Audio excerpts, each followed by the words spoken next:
Eis que a vida deles velhinhos na varanda, com o parque à frente pras crianças, não existiu por fim. Boa noite, galera. Estamos iniciando o nosso segundo bate-papo cultural. É uma iniciativa da Casa da Cultura, em que a gente está movimentando a cena cultural de forma online, né? E para que aconteça isso, nós estamos convidando artistas de Piauí para que a gente faça alguns bate-papos. A iniciativa é justamente para trazer para o público, né, cultural de nossa cidade temas que sejam de relevância e que façam a gente também refletir. No episódio de hoje do nosso bate-papo cultural, nós temos como convidados a Ian, o Braz Barco, nós temos também Marcos Espínola e temos a participação dos convidados que vão chegando de acordo com que o bate-papo for acontecendo. Eu sou Ivan Santos, atual presidente da Casa da Cultura, né, membro também do Coletivo Cultural de Piauí, agente cultural, tentando fazer algo pela cultura de Piauí, lutando aí tanto na parte burocrática quanto também na parte prática, né? A gente vem tentando fazer ações que realmente tragam sentido, né? E também que movimentem a cena cultural de Piauí. Eu me junto a vários dirigentes da Casa da Cultura, como Vicente Andrade, como Márcio Barreto, Verônica Santos, Evandro, Manuel de Jesus, hoje a diretoria atual da Casa da Cultura, para a gente estar desenvolvendo esses projetos e também firmando parcerias, né? Inclusive, Braz aí é um parceiro que já fez doação de telas para a Casa da Cultura, né? Já apoiando alguns projetos. E aí é isso. Essa é a minha apresentação. Eu gostaria de pedir a Marcos Espínola para fazer a apresentação dele e contar um pouquinho de sua história, né? E assim que ele finalizar a parte de apresentação, eu peço também a Braz, o Braz que também faça essa apresentação. E aí depois a gente vai para o segundo tópico do nosso bate-papo, que a gente vai conversar um pouquinho sobre o tema, que é composição musical. Vamos lá, Marcos. Vamos lá. Ouvindo bem aí? Sim. Beleza. Boa noite, rapaziada. É um prazer, uma honra estar aqui trocando essa ideia com vocês. Muito obrigado à Casa de Cultura aí, a Ivan. É uma honra mesmo. Meu nome é Marcos Espínola, eu sou músico profissionalmente há 15 anos, né? Quando a gente começou a fazer alguma coisa, né? Então, vamos contar aí, acho que do primeiro disco que eu fiz para cá, para frente, né? E já é alguma coisa registrado, e como a gente contar isso no currículo. Então, eu sou de Itajibá. Na verdade, eu nasci na fundação, aqui em Piauí, né? Em 83, registrado em Itajibá, porque a família de Itajibá. Sempre, desde criança, gostei de música, né? Como acredito qualquer ser humano. Tive acesso a diversos tipos de música, como, por exemplo, um tipo de música que eu sempre admiro muito, que é a música de origem afro, certo? Que são as músicas que são veiculadas dentro da religião afrodescendente, né? O samba de raiz afrodescendente, né? O samba canção. Então, a gente encontra ele lá dentro do terreiro. Então eu gosto muito dessa origem. Minha origem vem disso. Minha avó, né? Minha bisavó, e entre outros, vem dessa composição, que é a composição da origem afrodescendente, tocar tambor e cantar e fazer a coisa acontecer.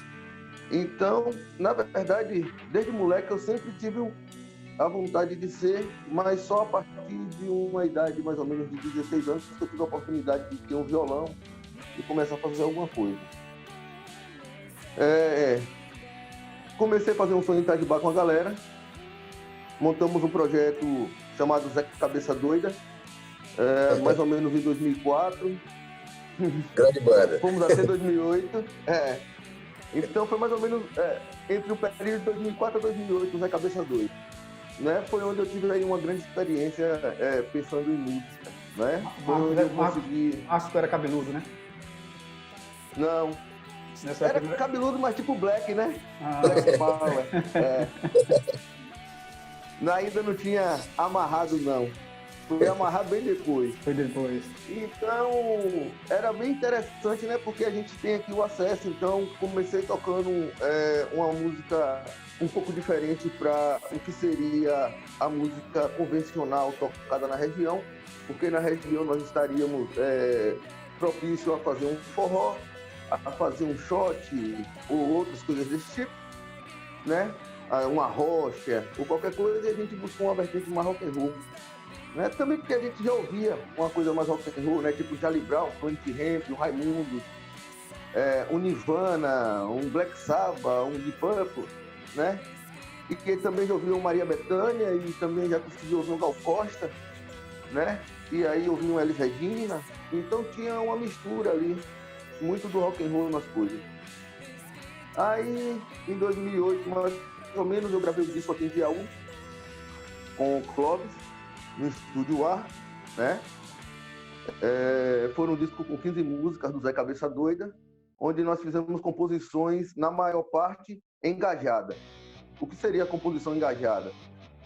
É uma música feita, as letras, voltada a questões sociais, certo? Questões políticas e questões sociais. Então é um disco que é recheado de questões sociais. O tempo todo nós estamos colocando nesse disco letras, certo? Que são letras voltadas à música engajada e à música que é voltada ao social, à cobrança, entre outras coisas.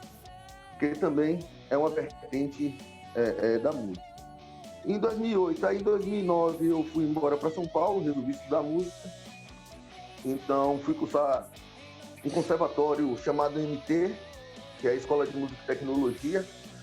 Eu fiz o Instituto de Guitarra e Tecnologia, onde eu tive acesso assim a os caras da hegemonia da música brasileira, né?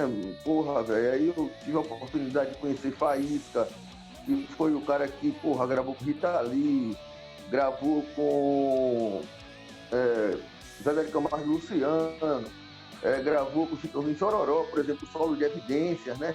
Então, às vezes a gente pensa, porra, é um puta solo, é uma puta composição aquele solo, certo? Mas o cara que compôs aquele solo em estúdio, não que tocou no show, mas o que compôs em estúdio, que foi no caso ele, é um músico que entende da mecânica. Se você vê uma coisa rock and roll, né? Dentro da possibilidade sertanejo, mas é uma coisa que vem do rock, você percebe, tem distorção, tem drive. Tive acesso a Eduardo Danui, né, velho? Um guitarrista do Octocin. Como eu sou guitarrista, eu busquei os guitarristas, né?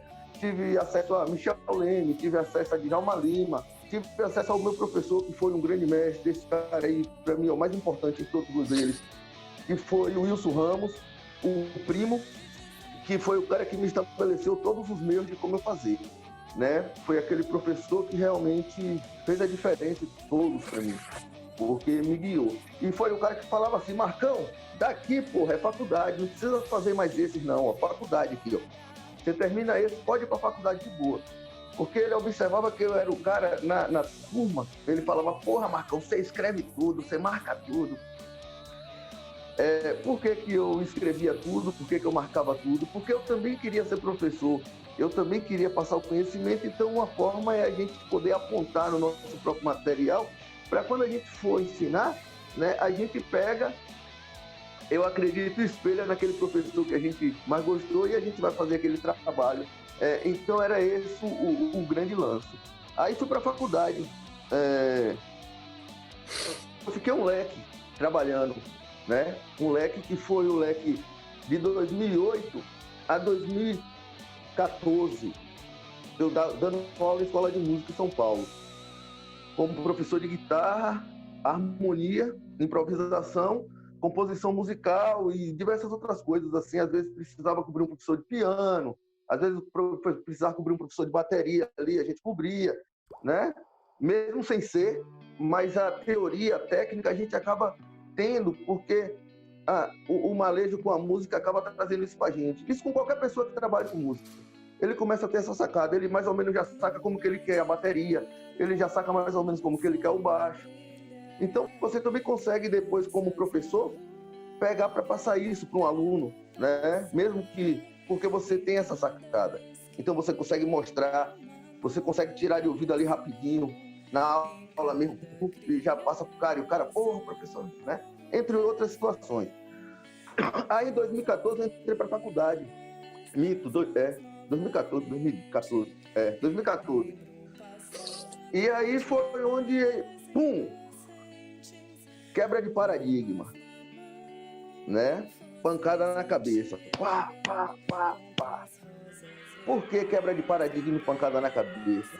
Porque para quem vem do conceito da música popular, como eu vim, inclusive saindo do punk rock, entre outras coisas, para entrar no conservatório para estudar, velho, ler partitura e entender a coisa da forma, do jeito formal, é uma quebra de paradigma muito grande, que é difícil até para as pessoas conseguirem entender a minha forma de ver, porque às vezes as pessoas acham que eu sou um pouco... Não sei explicar, mas eu consigo observar nas pessoas isso. Mas não é porque às vezes eu quero, é porque já é a minha forma de observação mudou totalmente, né? Inclusive, como ver a profissão. Porque hoje eu já vejo a música também, ela é uma profissão. Eu vivo disso há 15 anos e é uma profissão. E conheço um monte de colega meu que vive disso, está até melhor que eu. Porque foram caras que tiveram entraram no conservatório, velho, antes de mim. Então eles tiveram um guia muito grande. Quando caiu na faculdade, só foi para especializar. Eu tive que aprender e ao mesmo tempo especializar. Porque eu tinha que chegar no nível dos caras.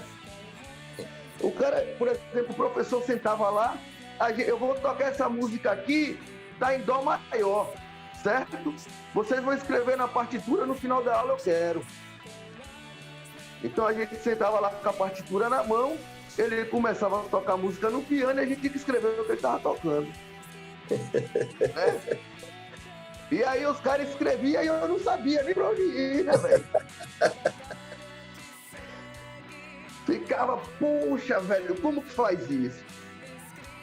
Aí fui lá botando, fui descobrindo o macete, o esquema, o caminho.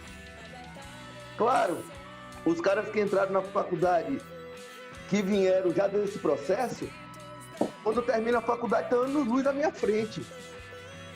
Mas eu consegui entender o esquema e hoje eu consigo estudar o esquema e consigo tirar proveito desses esquemas, né? Então a faculdade foi a maior quebra de paradigma que eu tive. E foi uma licenciatura. Aí foi mais quebra de paradigma ainda, porque eu fui estudar os pedagogos musicais. São os caras que criaram os métodos para você poder dar aula na escola.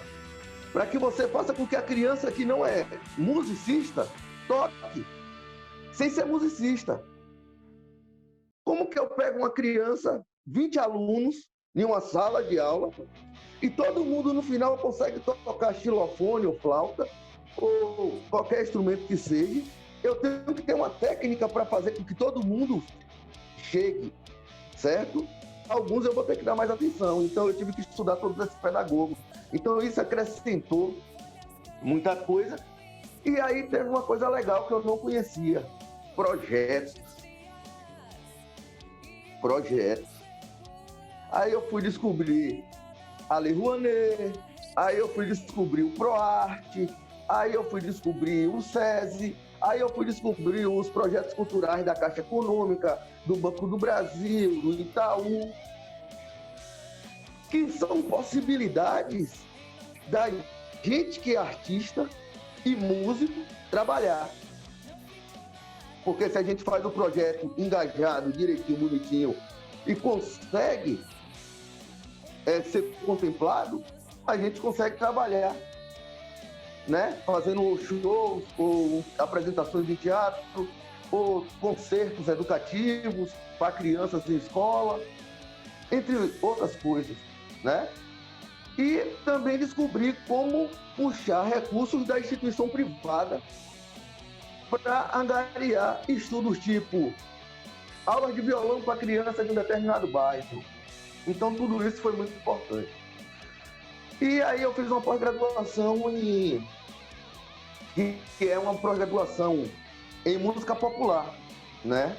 Em música, mas em música popular, porque eu sempre gostei mais da vertente popular. Estudei música de concerto e tudo mais, mas sempre fui mais para a vertente popular, porque eu sempre gostei mais de música popular, né? Apesar que a música popular está dentro da música de concerto, só que de uma outra forma, né? Que a gente chama de variação. Então, tudo que está na música popular, a música de concerto já tocou anos luzes, porque a gente tem 12 notas musicais e elas vêm sendo trabalhadas há milhões de anos. O que muda é o ser humano.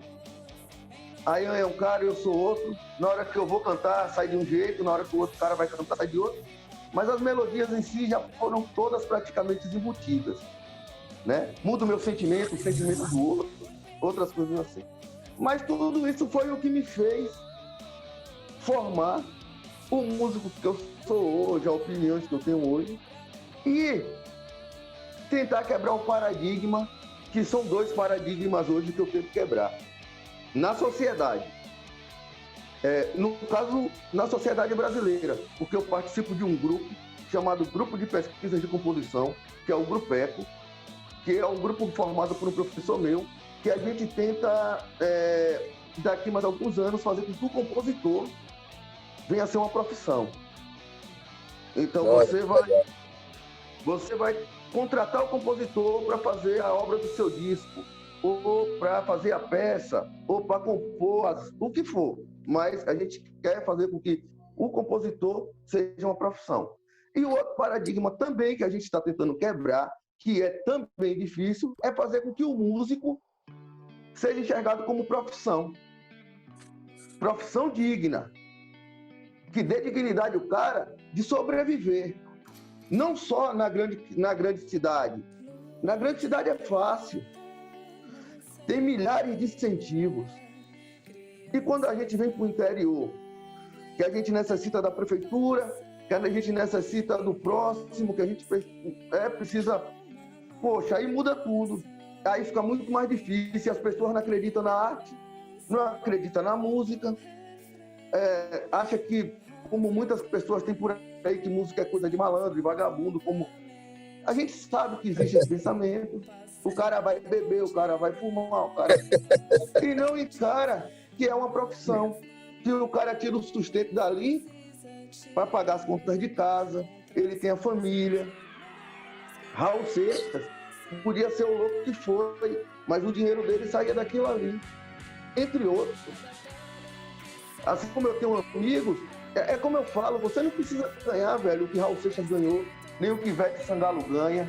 Mas se você tem um salário digno, um exemplo, a gente vive em Piauí como artista. Se um artista em Piauí hoje conseguisse tirar do seu próprio trabalho R$ 2.500 por mês, que não é nada de muito dinheiro, porra, o artista já viveria de uma outra forma. Ele já poderia investir no seu próprio trabalho, já poderia fazer sua obra ser vinculada de outro jeito. Mas para isso, aí sim precisa de Ivan, que é o agente cultural, Zé Américo, a Casa de Cultura. É um trabalho grande que os caras vêm fazendo e estão de parabéns. Eu enxergo tudo isso e estão de parabéns mesmo. Só que o que eu cobro, eu não cobro como agente cultural, porque eu não sou agente cultural. Eu sou músico. Eu não me formei para agente cultural, eu me formei para ser um músico. Eu me formei para ler partitura, eu me formei para levar entretenimento para a galera, para compor e para dar aula. Então essa diferença é muito grande. Então quando eu cobro, falo alguma coisa, às vezes quando eu vou na rádio ou alguma coisa do tipo, eu cobro do ponto de vista músico. Eu, Marcos, como eu posso sobreviver em Piauí como músico? Para mim está sendo uma grande descoberta. Todo dia eu tenho que descobrir uma coisa nova. Descoberta então, foi é ótimo. Então é isso, galera. Beleza? Espero que eu tenha mais ou menos explanado alguma coisa das minhas ideias, da minha cabeça. Legal? Quem quiser me conhecer melhor, só entrar Facebook e tudo aí, né, velho? Currículo lá, tudo direitinho, organizado. Beleza? Massa. Valeu.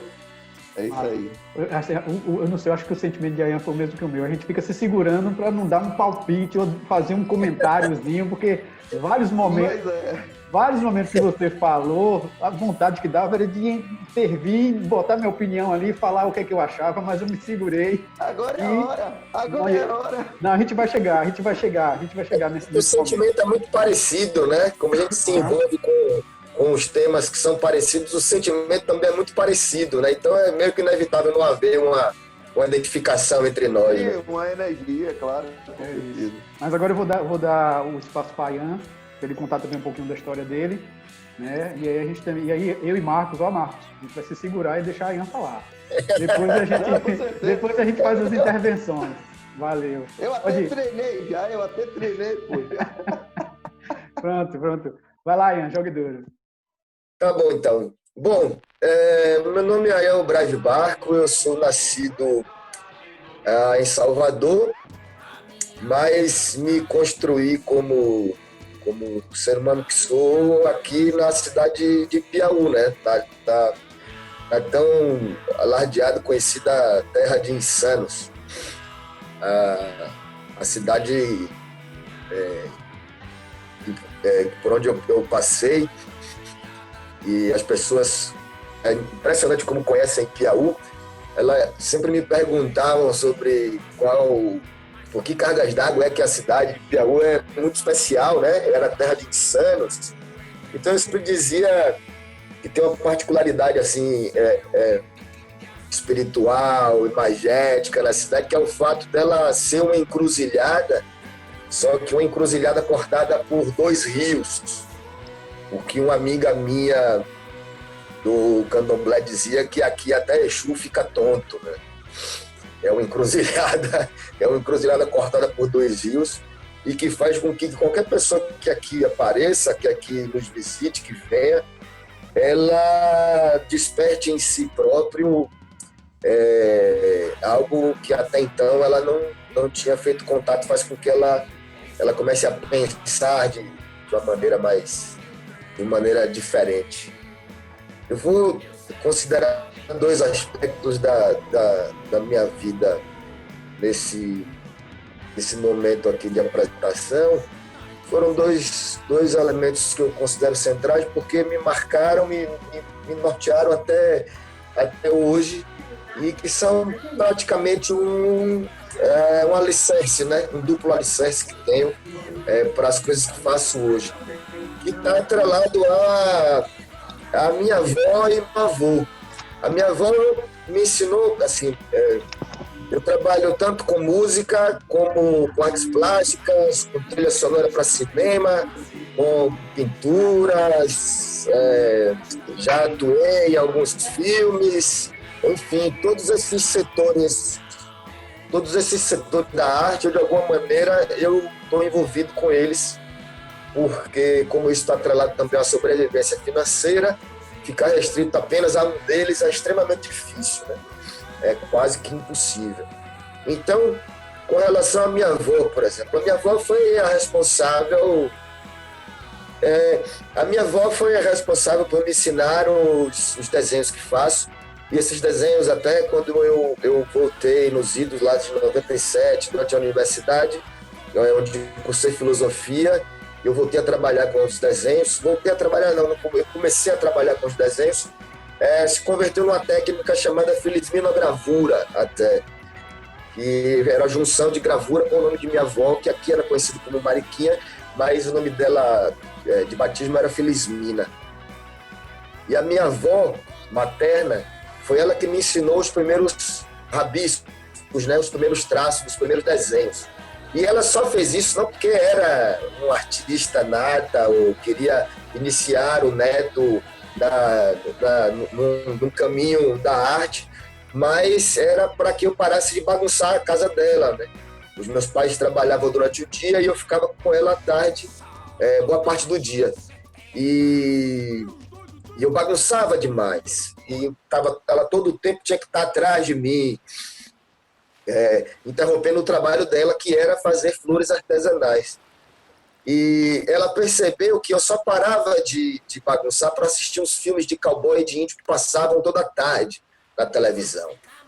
E ela teve uma sacada que foi pegar papel e caneta e desenhar um índio, desenhar um cowboy e me mostrar. E eu, de pronto, fiquei encantado. Eu tenho umas lembranças vagas desses momentos. Eu fiquei encantado e, desde então, ela articulava o tempo para que, antes dos filmes de cowboy e de índio, eu estivesse desenhando e, depois dos filmes, eu seguisse desenhando, né? Então, nisso, qual é a questão assim, que eu considero essencial e central? É que ela observar os desenhos que fazia, a maior parte, só quem morria eram os índios, né? Ou seja, a minha consciência de criança completamente desprotegida, completamente despolitizada, recebia as informações dos filmes de Hollywood, dos filmes estadunidenses, e que, como fazem ainda hoje, até hoje, né, os calhordas colocavam os índios como os perversos da história, né? Como os maus da história. E colocavam os cowboys como heróis, que na verdade era o oposto. Então, essa luta, né? Esse enfrentamento entre os cowboys, que eram ali a simbologia, a metáfora do mundo ocidental, do capitalismo, de uma sociedade baseada na desigualdade, né? Os caras chegaram na terra dos índios e saíram provocando massacres e genocídios assim, inenarráveis. E os índios de cá, no caso, exercendo o direito sagrado da autodefesa, o seu modelo de vida baseado já no modelo de vida mais igualitário, em tudo aquilo que é gerado na sociedade era dividido entre todos de maneira igualitária, né, de uma maneira geral, assim, para falar. E eram esses dois mundos, e minha avó percebeu que só os índios morriam, e ela me lançou um questionamento que eu acho que foi a primeira contestação central da minha cabeça, que quando ela perguntou assim, ela me contou uma história e perguntou: se alguém entrasse na casa de vovó e quisesse bater em vovó e roubar as coisas de vovó, o que é que você ia fazer? E eu tinha um revolvinho de espoleta, né, daqueles de cowboy que tinha, e eu dizia: não vou deixar, e vou dar um tiro com o revolvinho de espoleta e tal, vou defender você, vovó, não vou deixar ninguém machucar você. E aí ela virou para mim e disse: pois os índios estão fazendo isso aí que você está dizendo que vai fazer por mim. E aí isso foi muito extraordinário, eu fico arrepiado, nasce até cabelo da careca, porque era impensável para mim. Porque a televisão, os filmes, toda aquela orientação famigerada de Hollywood, colocando os índios como maus, e eu acreditava naquela versão da televisão, estava sendo contestada pela pessoa que eu mais amava, que eu mais amei na vida, que foi minha avó. Então, ela colocou a semente da dúvida, né? O ponto de interrogação na minha cabeça, eu, sei lá, entre os 4 ou 5 anos de idade, e aquilo não me abandonou mais. Não me abandonou mais. Eu, na condição de ser humano e na condição de trabalhador da arte. Esse conflito ficou estabelecido em minha consciência, e ao longo da minha trajetória eu fui percebendo que não há maneira de conciliar esses dois mundos. O mundo dos cowboys e o mundo dos índios são completamente distintos. Não há conciliação entre eles. E, enfim, no decorrer das minhas andanças, eu precisei fazer uma escolha. Eu tinha que fazer uma escolha. Qual desses mundos vai ser aquele em que eu vou caber, que vai caber e que eu vou exercer? Seja numa fala, seja num poema, seja, enfim, tudo. Esse trabalho que exerço hoje que tem a ver com a arte. Eu vou ter que fazer uma escolha. Então, eu fiz a escolha. Depois de um tempo em que fui maturando politicamente, que fui maturando o exercício artístico que me cabia, eu fiz uma opção que foi uma opção pelos povos oprimidos, né? Uma opção pelos índios, nesse caso, pela metáfora da vida indígena, das simbologias indígenas, e elas estão atreladas a todos os outros povos que são oprimidos, que são explorados ao redor do... Essa foi a questão central. A outra questão central, que já entra um pouco mais na esfera nossa, que é da composição musical, foi da relação com o meu avô. Que o meu avô, por sua vez, ele já era do violão e tocava uns chorinhos maravilhosos. Era uma coisa de chorar mesmo, né? A razão de ser do chorinho. Eu me recordo de ficar escutando ele tocar num violão trovador e uma caixinha amplificada de madeira, belíssima até. E ele ficava horas tocando e batendo nas cordas, e eu, moleque, ainda encantado com tudo que ele fazia. Parecia ter um troço de espiritualidade no que meu avô fazia. E eu, quando comecei a tocar violão, sentindo uma necessidade assim, de me expressar de alguma maneira, porque eu guardava dentro de mim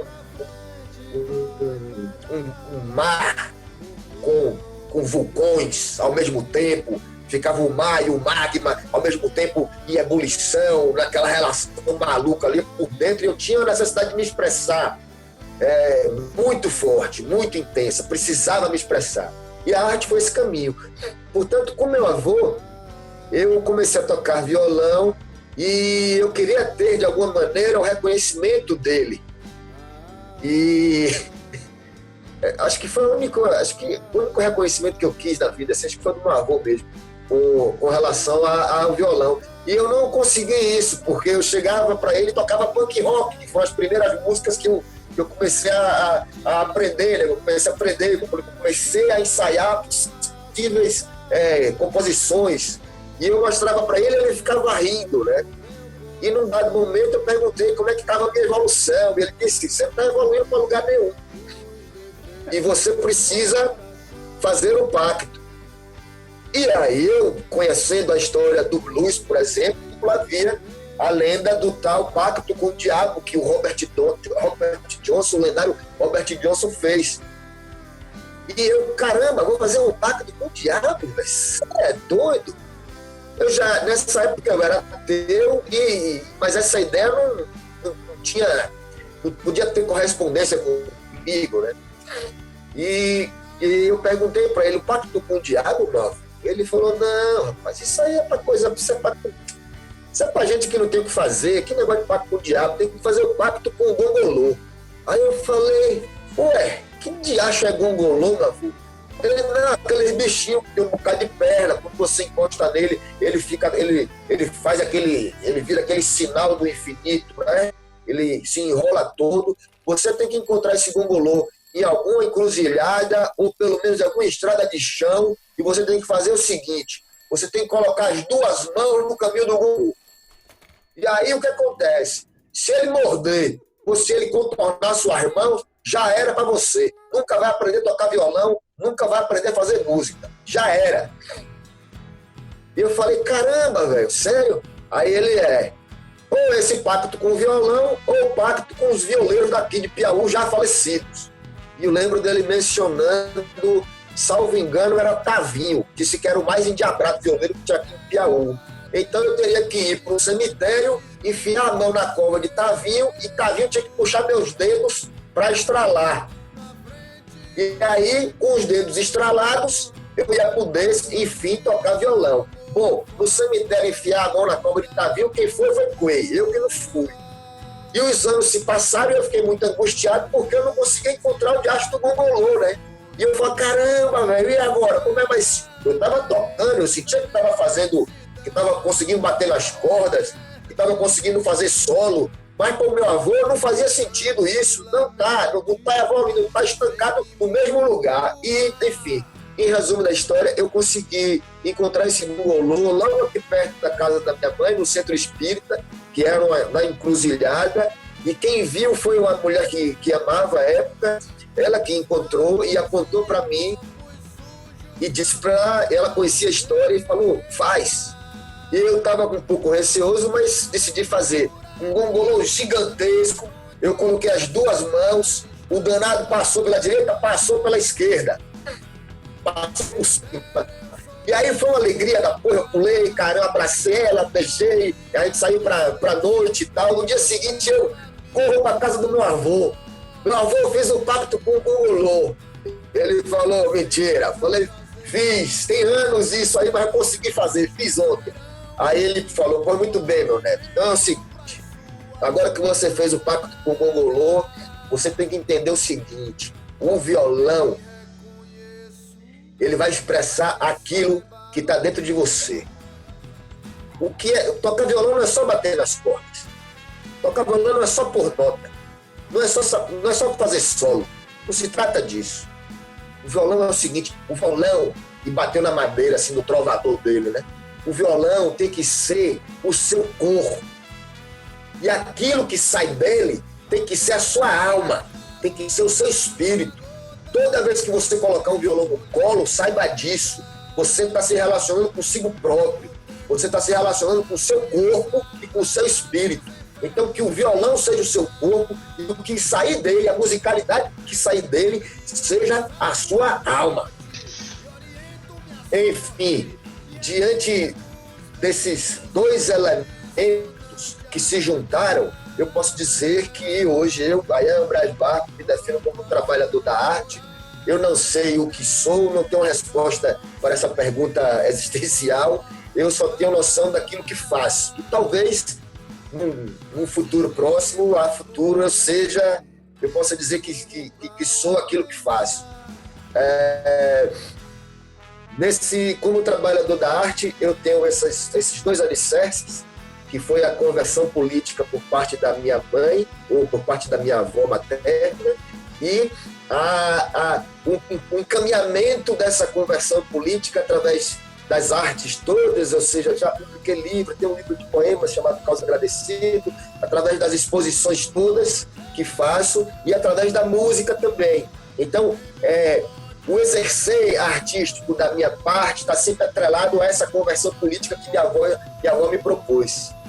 Portanto, tudo aquilo que faço vai estar atrelado ao universo da classe trabalhadora, vai estar atrelado ao universo dos indignados, vai estar atrelado ao universo de todos os oprimidos, vai estar atrelado a isso. Esse é o lugar onde eu me encontro, esse é o lugar onde eu me identifico, e é esse o lugar que eu sinto que tenho que exercer. Esse é o lugar em que o meu corpo está ali dedicado em ritual de sacrifício, se preciso for, e tudo aquilo que fizer, tudo artisticamente, vai ser também a expressão do que é o meu espírito. Então, eu acho que fundamentalmente é isso, né? A título de apresentação, são esses elementos. Show de bola, Braz. Rapaz, essa história do gongolô aí é massa demais, velho. Rapaz, velho, do gongolô eu achei show. Mas é real, poxa. É real. Dani, gongolô, menos mal. Agora botar a mão na cova do violeiro falecido, essa é louco. Essa aí ele queria ver se você tinha coragem, poxa. Pois Passar a cobra também entre os dedos, né? O gongolô. A cobra passa entre os dedos. A cobra, tem a cobra também, né? Ah, tem uma cobra, é verdade. O dedo ficar envenenado, né? Exato. Agora, é o seguinte, com relação à questão do pacto com o diabo, velho, segundo a história, eu tenho até um livro aqui, o Palisca, é o livro da história da música ocidental. Existem duas vertentes da existência da música. Para o homem. A primeira é que ela surge com o próprio homem. Então, no surgimento do homem, ela já nasce através dos sons, dos ecos, que vão ser depois cadenciados e transformados em música. Então, o cara emitiu o eco de socorro, sei lá, coisa daqui. Aquilo depois foi transformado, até chegar na nossa música de hoje, muita coisa percorrida. Codificado. A outra é que no céu existia um anjo de luz chamado Lúcifer, e a ele foi dado a missão de criar uma coisa grandiosa para que pudesse puxar as almas, ou enfim. E ele criou a música, né? Foi um grande marco da criação. Então, segundo a história musical, a música é criada por um anjo de luz chamado Lúcifer, que depois de algum tempo, né, foi expulso do céu e se tornou o que a gente chama hoje de anjo caído ou de diabo, né? Então, possa ser que um pacto com o diabo possa realmente, né, como foi Robert Johnson, entre outros, trazer algum tipo de benefício. Né? Só que tem que ser esperto, porque aí você não pode fazer o pacto só para tocar, tem que fazer o pacto também para encher o bolso. Né? Aí você toca pra caramba, aí não enche o bolso, aí porra, velho. Eu acho que é melhor ficar com o do Gongolô mesmo.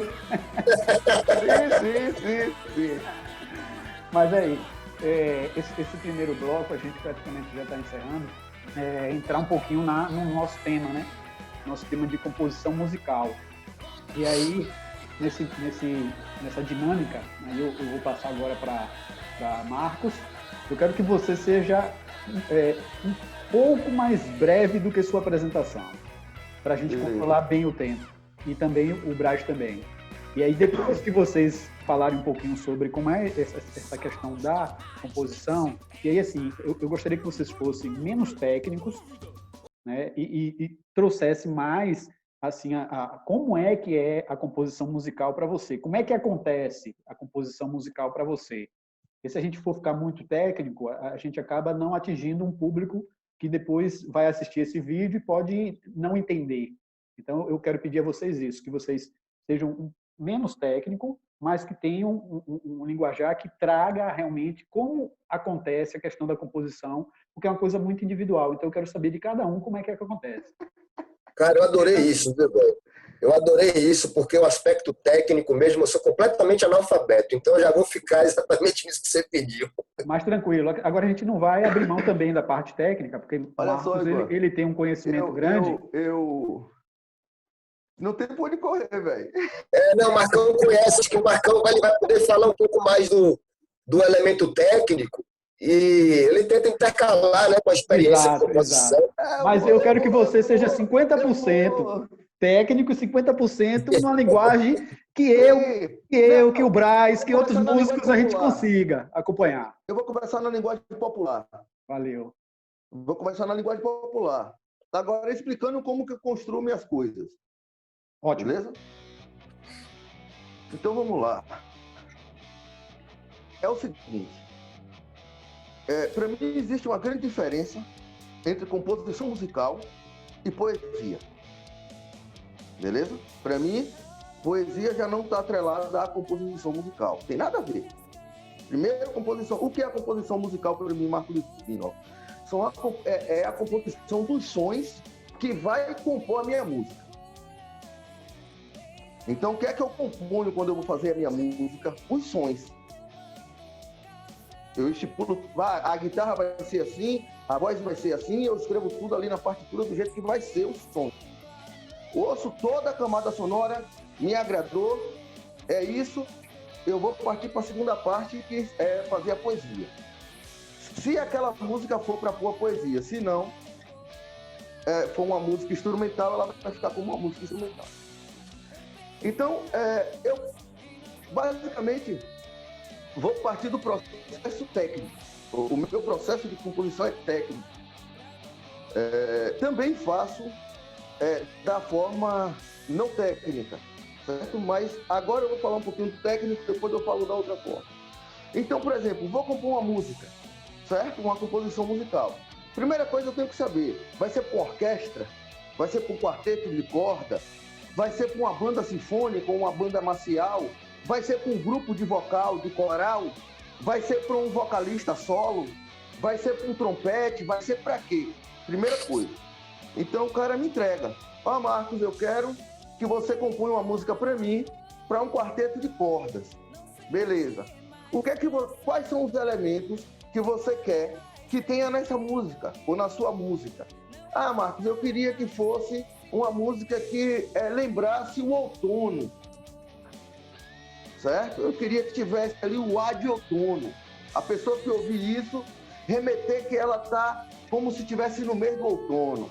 Eu vou lá, Marcos Espínola, tentar, de alguma forma, através dos sons, fazer com que a pessoa que esteja ouvindo aquela música tenha a sensação de que está no outono.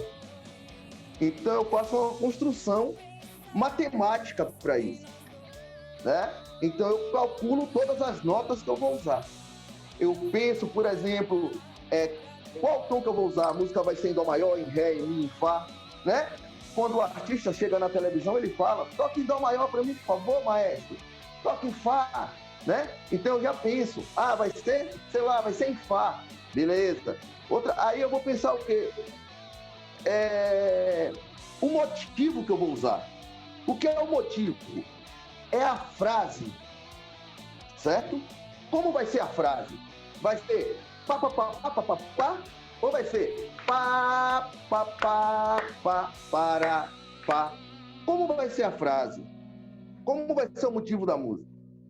Né? Ou vai ser pá, pá, pá, pá, pá, pá, pá, pá, pá, pá, pá, pá, pá. Como vai ser o motivo? Então eu penso o motivo. Aí eu escrevo lá na partitura o motivo. E a partir daquele motivo, eu começo a desenvolver a música. Certo? A maioria das músicas são desenvolvidas em cima de um motivo. Você pega um motivo e começa a variar. Fazer um trabalho de variação nele. E esse trabalho de variação dá sentido à música. Certo? Agora, do ponto de vista simples, né? Que é lá, olha lá meu caderninho, né? Com as que a gente chamaria de poesia, certo? Que é um outro processo de composição. Um processo muito mais simples do que o processo tradicional, do que o formal. O formal, ele é minucioso, ele é detalhista. Eu puxo isso para aqui e já transformo em outra coisa. E assim, orgânico, não. Mas o orgânico, às vezes, faz mais sentido. Para quem é o ouvinte. Às vezes, para o cara que é músico, não. Mas para o ouvinte, às vezes, o orgânico faz mais sentido. Né? O cara dá um errinho, dá um deslize, a voz tremeu, aconteceu uma coisa, é mais orgânico, né? Então, o processo orgânico, como que é? Às vezes eu pego o violão, certo? Coloco uma sequência de acordes, desenvolvo ali uma sequência de acordes, que a gente chama de harmonia, né? Desenvolvo a harmonia do violão. Depois da harmonia pronta, eu desenvolvi. O que seria a harmonia? Seria a forma da música. As partes. Vai ser introdução, canto, refrão, solo, canto, refrão, acabou a música. Né? São as partes da música. Então eu desenvolvo a harmonia. Fico tocando ali a harmonia. Toco ela alguns dias e aí começa a aparecer os elementos melódicos. E aí eu vou compondo esses elementos melódicos, eu vou transformando já em poesia, né? E essa poesia vai dando sentido depois na música, aí eu vou transformando de acordo com o que eu quero. Então é um outro processo, que é um processo muito mais simples. Por quê? Porque cada palavra tem o seu som. Amar é um som. Sossego é outro som, né?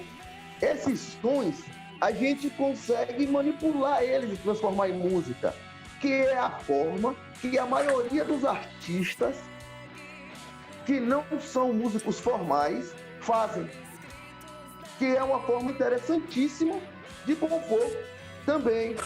Por exemplo, daí se surgiu uma música como Cálice, né? Caetano Veloso. Cálice, a parte de mim, esse cálice de vinho tinto de sangue.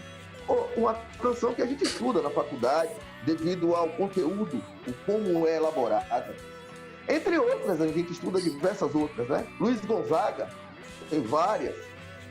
Por quê? Porque foram músicas que tiveram uma melodia muito interessante, que o cara da música de concerto ouviu e falou, nossa, velho, isso dá para ser estudado na faculdade.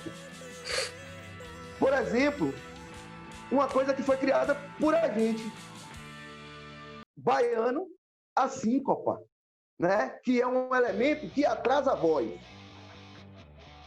João Gilberto fez isso. O cara da música de concerto ouve, vai lá e coloca na música o mesmo elemento. Entende? Então, os elementos que fazem a música são os mesmos. O que muda é o ritmo. Eu posso usar os mesmos elementos para fazer um rock e transformar aquilo em um forró. Como a gente ouve, às vezes a gente ouve um rock, o cara pega o rock e transforma no forró. Por quê? Porque o elemento é o mesmo. O que muda são os ritmos. Dó é dó em qualquer lugar. A melodia que eu vou criar em dó é a mesma melodia que o cara vai criar o forró.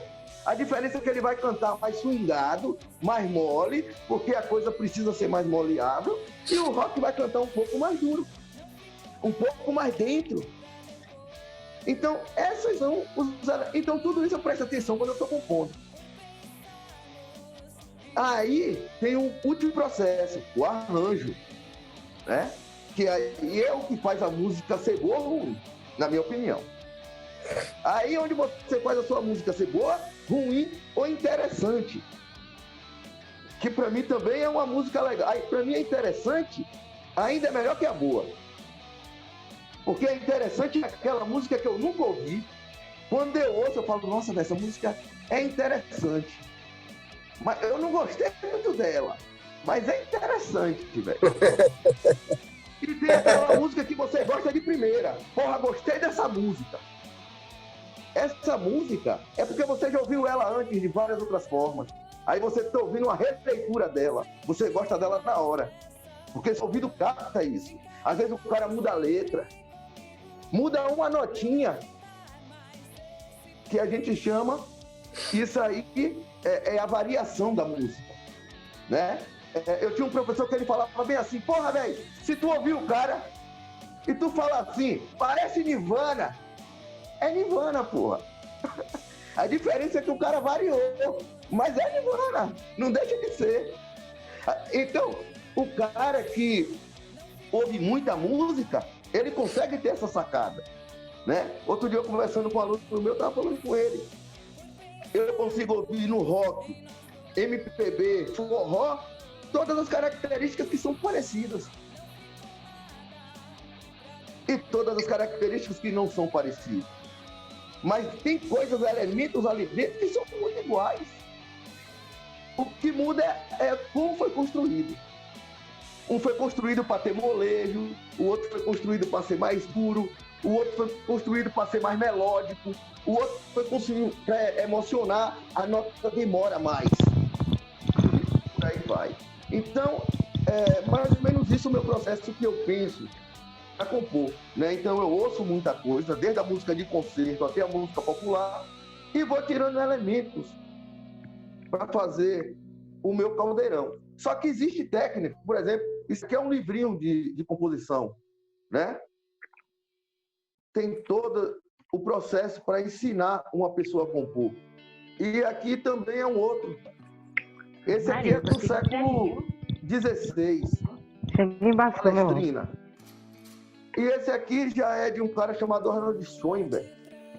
É um músico excepcional que fazia trilha de cinema de terror. Nossa. Ele desenvolveu uma música atonal. Então também a gente aprende a compor de outro jeito, que é o jeito formal. Isso aqui tem as técnicas de composição aqui dentro. Eu estudei tudo isso. Por isso que eu componho dos dois jeitos. Eu acho o jeito tradicional legal, mas eu nasci compondo do jeito orgânico, pô. Eu comecei a compor com a guitarra na mão para escrever na poesia. O jeito tradicional veio depois, por causa do estudo. Então eu não posso abandonar o outro jeito de compor, porque na faculdade o cara falou para mim que é errado compor assim. Não que seja errado, beleza? É só um exemplo, né? Então, mas os caras às vezes falam, o compositor popular não faz nada de diferente, porra. É sempre a releitura da música de outro. Existe essa crítica dentro do mundo de concerto para a questão a música popular. É tanto que você vai estudar dentro do conservatório de música de concerto, você já vai entender que a música de concerto está 1000 anos-luz da música popular. O que a música de concerto está fazendo de música na atualidade, a música popular não chega nem próximo. Porque os caras estão no pós-modernismo, os caras estão fazendo música pós-moderna. É outro tipo de música, é outra releitura. Às vezes a gente aqui não consegue nem ouvir. A gente extasia, né?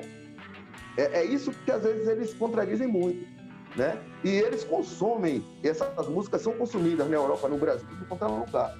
E às vezes músico popular não, ele sempre é a mesma harmonia, é a mesma cadência, é a mesma jogada.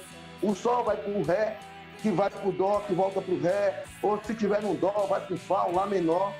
As coisas sempre são muito parecidas, né? O que muda é a interpretação. Eu tenho um jeito, aí eu tenho outro, outro tem outro, outro tem outro. É isso, galera. Acho que eu falei muito. Massa. Você trouxe a parte técnica, mas você também deixou bem claro que existem as duas formas, e isso é importante. E essa visão técnica, ela realmente é importante, porque normalmente a gente, só quem tem acesso a esse tipo de coisa é quem realmente fez uma faculdade, quem passou por um estudo mais avançado. Normalmente a gente fica realmente num campo mesmo da composição, mais, como você falou, orgânica, né? Que é aquela que a gente trabalha em cima da poesia. E aí agora eu quero ouvir a Ayan. É só informar que a gente já bateu 1 hora de bate-papo, mas a gente vai continuar porque tá massa. Então, eu estou gostando, estou achando bem legal.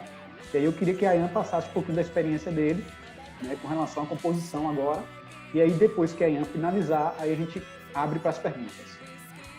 Aí vai passar o terceiro passo, puxa, que é como você faz, pega a poesia e transforma em música.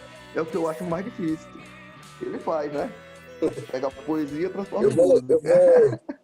Então, eu vou tentar ser mais sucinto agora, porque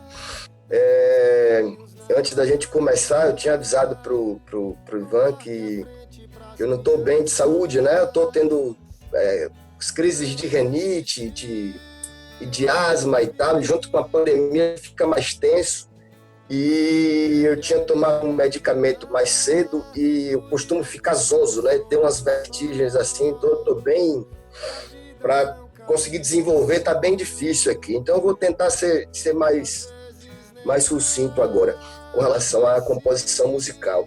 Então, eu gostaria muito de poder partir no que diz respeito à composição musical, que é a arte de você ajuntar, né, as sonoridades todas. Eu gostaria muito, e possivelmente ainda na minha vida, eu quero fazer algo desde esse lugar mais técnico, né, desse lugar mais científico, mais teórico, que eu acho muito importante. Eu convivi com algumas pessoas que tinham esse conhecimento, não foi por falta de literatura assim que eles me davam, né, alguns livros, por sinal um desses que você mostrou aí, Marcão, já teve comigo, mas é um pouco assim da minha própria incapacidade de não conseguir entender esses elementos mais teóricos, científicos, técnicos, né?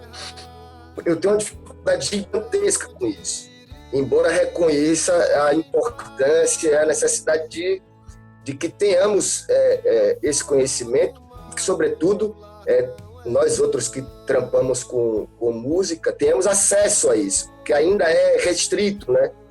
O conhecimento mais científico da composição musical, ele ainda segue restrito.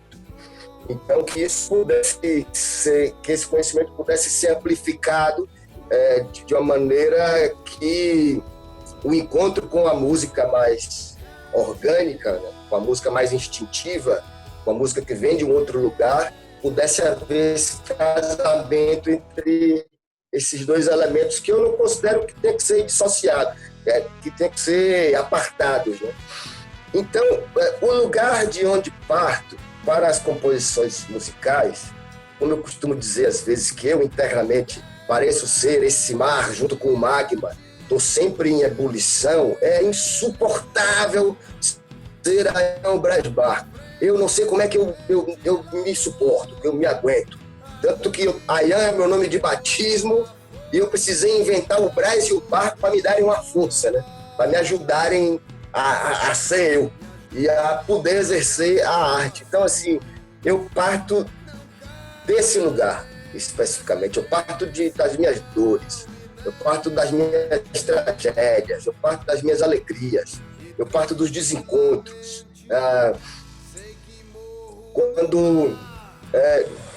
Enfim, dos amores que tive, por exemplo, todos eles foram o alicerce, assim, o arcabouço para que eu pudesse compor.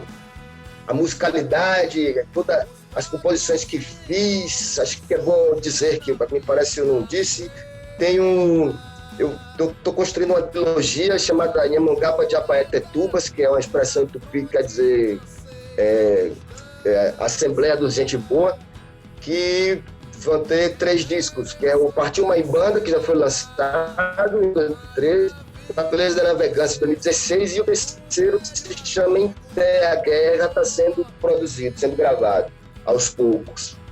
E tem um EP chamado Querená e uma solteirinha chamada Aleluia. Então, as canções, a minha maneira de compor, ela surge de uma necessidade mais instintiva, de uma necessidade espiritual, de uma necessidade de expressão, de uma necessidade de trazer essa compulsão interna que tenho desde criança para fora, de traduzir isso de alguma maneira. Porque essa é uma questão, para mim, de vida ou morte. Porque quando eu não conseguia traduzir, eu não conseguia expressar esse convulsionamento interno que eu carrego comigo, que eu tenho dentro de mim, quando eu não consegui fazer isso, eu beirei a morte. Em algumas ocasiões, seriamente, isso não é uma metáfora, concretamente eu beirei a morte, porque eu não consegui entender isso, racionalizar isso, e tampouco sentir isso de uma maneira que fosse leve o suficiente para que eu pudesse seguir trilhando na minha existência. A arte entra na minha vida para que eu não morresse, para que a morte não fosse uma coisa muito próxima de mim. Quando consigo fazer com que a arte entre, ou no caso a música, ela esteja comigo como uma companhia, a morte passou, na verdade, a ser uma lembradora. Eu não sei se essa palavra existe, mas a morte passou a ser uma coisa que me lembra que eu estou vivo, e pelo fato de eu estar vivo, eu preciso musicar a minha vida, eu preciso musicar as contradições da vida que me cabe e da vida dos semelhantes que me estão próximos, que me estão longe e que estão na sociedade em que estamos. Portanto, se parte de a composição musical, para mim, ela parte de uma perspectiva existencial, de autoconhecimento, né? De conhecer a mim próprio, mas dentro da sociedade em que estamos, que é a sociedade capitalista, com suas contradições todas, e as contradições que são violentamente encaminhadas para as contradições dos seres humanos, né? É uma coisa que não se dissocia. Nós influenciamos e somos influenciados nesse processo dialético, né? Somos violentados e somos violentos também. E a música, a questão, se eu posso utilizar uma metáfora, que é uma coisa que também me acompanha muito, se eu posso utilizar uma metáfora para definir o que eu poderia entender, ou pelo menos como de onde é que se pode partir com relação a esse ajuntamento sonoro que é a composição musical, é o mar. O mar é o elemento simbólico de onde parto, é a minha partitura, é o mar. Porque o mar, vocês já repararam, o mar não cala a boca um segundo. O mar fala o tempo todo. É música o tempo inteiro. E, ao mesmo tempo, é uma musicalidade silenciosa. Ao mesmo tempo, tem silêncio no mar. E eu tenho essa sonoridade e esse silêncio marítimos dentro de minha consciência e do meu coração para que esses elementos seja o ponto de equilíbrio interno, onde eu consigo fazer com que minhas contradições, com que o caos que existe aqui, que habita em mim, ele em determinados momentos, ele consiga encontrar um tipo de coerência, um tipo de harmonia, em que assim conseguindo fazer isso, dar direcionamento para esse caos e convertê-lo em composição. Na maior parte das vezes, as canções que componho, elas são desse processo. Elas partem de alguma desgraça que me aconteceu, ou de alguma alegria que me aconteceu. Todas essas coisas vão estar sempre muito misturadas aqui dentro e eu sinto a necessidade de musicar. E a musicalidade, a composição musical, para mim, ela vai estar atrelada tanto nessa expressão que é existencial, que é mais subjetiva, né, que é psicológica da minha parte, tanto em musicar o confronto interno, a guerra que tenho na alma, e traduzir isso, essa confrontação, essa guerra permanente, essa dialética permanente interna, como também é parte de uma necessidade de expressar as contradições, a guerra permanente que a sociedade nós estamos. Então eu vou estar sempre entendendo que a guerra, que as batalhas, elas são sempre na alma e são sempre nas ruas. E eu vou estar tentando traduzir a composição musical, para mim, vai estar sempre atrelada a essas duas instâncias, a essas duas esferas. E, bom, enfim, basicamente eu acho que é isso, para tentar ser sucinto, porque eu já estou bem zonzo aqui. Show. A musicalidade da minha cabeça não está boa, mas... Show. Eu vou aproveitar ainda que você está resistindo bravamente a isso, que você comentou comigo desde a última vez. A gente se encontrou durante a semana, você falou, Ivan, a asma continua aqui me apanhando, aqui me pegando. Valeu. E tem uma pergunta específica para você. Deve ser um camarada seu, é Esmeraldo Pereira de Léus. Ele mandou através do e-mail da Casa da Cultura. E aí eu já vou lançar essa pergunta e você vai, né, fica registrado, né, que eu estou dando prioridade ao pessoal que mandou primeiro para o e-mail da Casa da Cultura. E aí a pergunta para você de Esmeralda é a seguinte: Ayan Braz Barra, você navega em diversos campos da cultura, música, cinema, pintura, poesia. Pergunta: a inspiração... Você pode repetir, por favor? Passou a nota aqui, eu não consegui.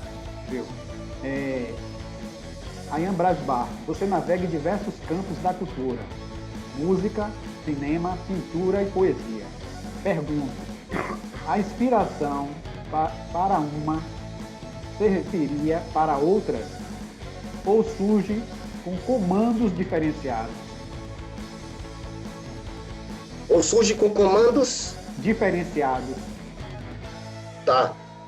Eu ia mencionar até o Esmeraldo, né? O Esmera, nós fundamos a Canoa Sonora, que é um pico que trampa com trilha sonora de cinema. Então, nós juntos fizemos inúmeras trilhas sonoras para inúmeros filmes e fomos camaradas também musical, né, musicalmente falando, e tocamos. Ele participou do Na Peleja, da Navegância, que é o segundo disco, Partiu Uma em Banda. A gente já compôs junto, fizemos muita música junto. Temos o Aleluia também, a música, ele participou. A gente fez um disco junto que é do Bando do Mar, que era a banda que me acompanhava, né, nos sons. E essa série de trilhas sonoras. Eu ia mencionar isso justamente porque, no que diz respeito à composição musical, já com relação a compor trilha para cinema, por exemplo, isso aí já parte de um lugar mais racional, né? De um lugar em que eu levo em consideração esses elementos técnicos que o Marcão colocou tão bem, né? Mas que quem tinha conhecimento era... Então a gente formava uma dupla interessante, porque ele tinha esse conhecimento mais técnico, mais científico, e ele conseguia traduzir essa minha coisa mais caótica, né? Intuitiva. Então a gente juntava uma coisa a outra e compunha as trilhas. Eu acabei que eu esqueci um pouco a pergunta dele aqui, mas... repare... Está dentro do contexto. Eu tô bem tonto aqui, cara. Enfim. Mas, enfim... eu não escolho, assim, eu sinceramente não escolho qual a vertente artística que eu exerço. Eu não escolho isso de maneira deliberada, como tipo, vou sentar aqui agora e vou escrever um poema, ou vou compor uma canção. As coisas não se dão nesse plano, assim, de ter um lugar que determina, né? Nem sempre eu escrevo inspirado, nem sempre eu componho inspirado. Às vezes componho, às vezes escrevo, às vezes pinto, desde um lugar mais racional, mas também componho e escrevo, pinto desde um lugar mais instintivo, mais primitivo. E nem sempre sou eu que delibero, né, conscientemente. Às vezes,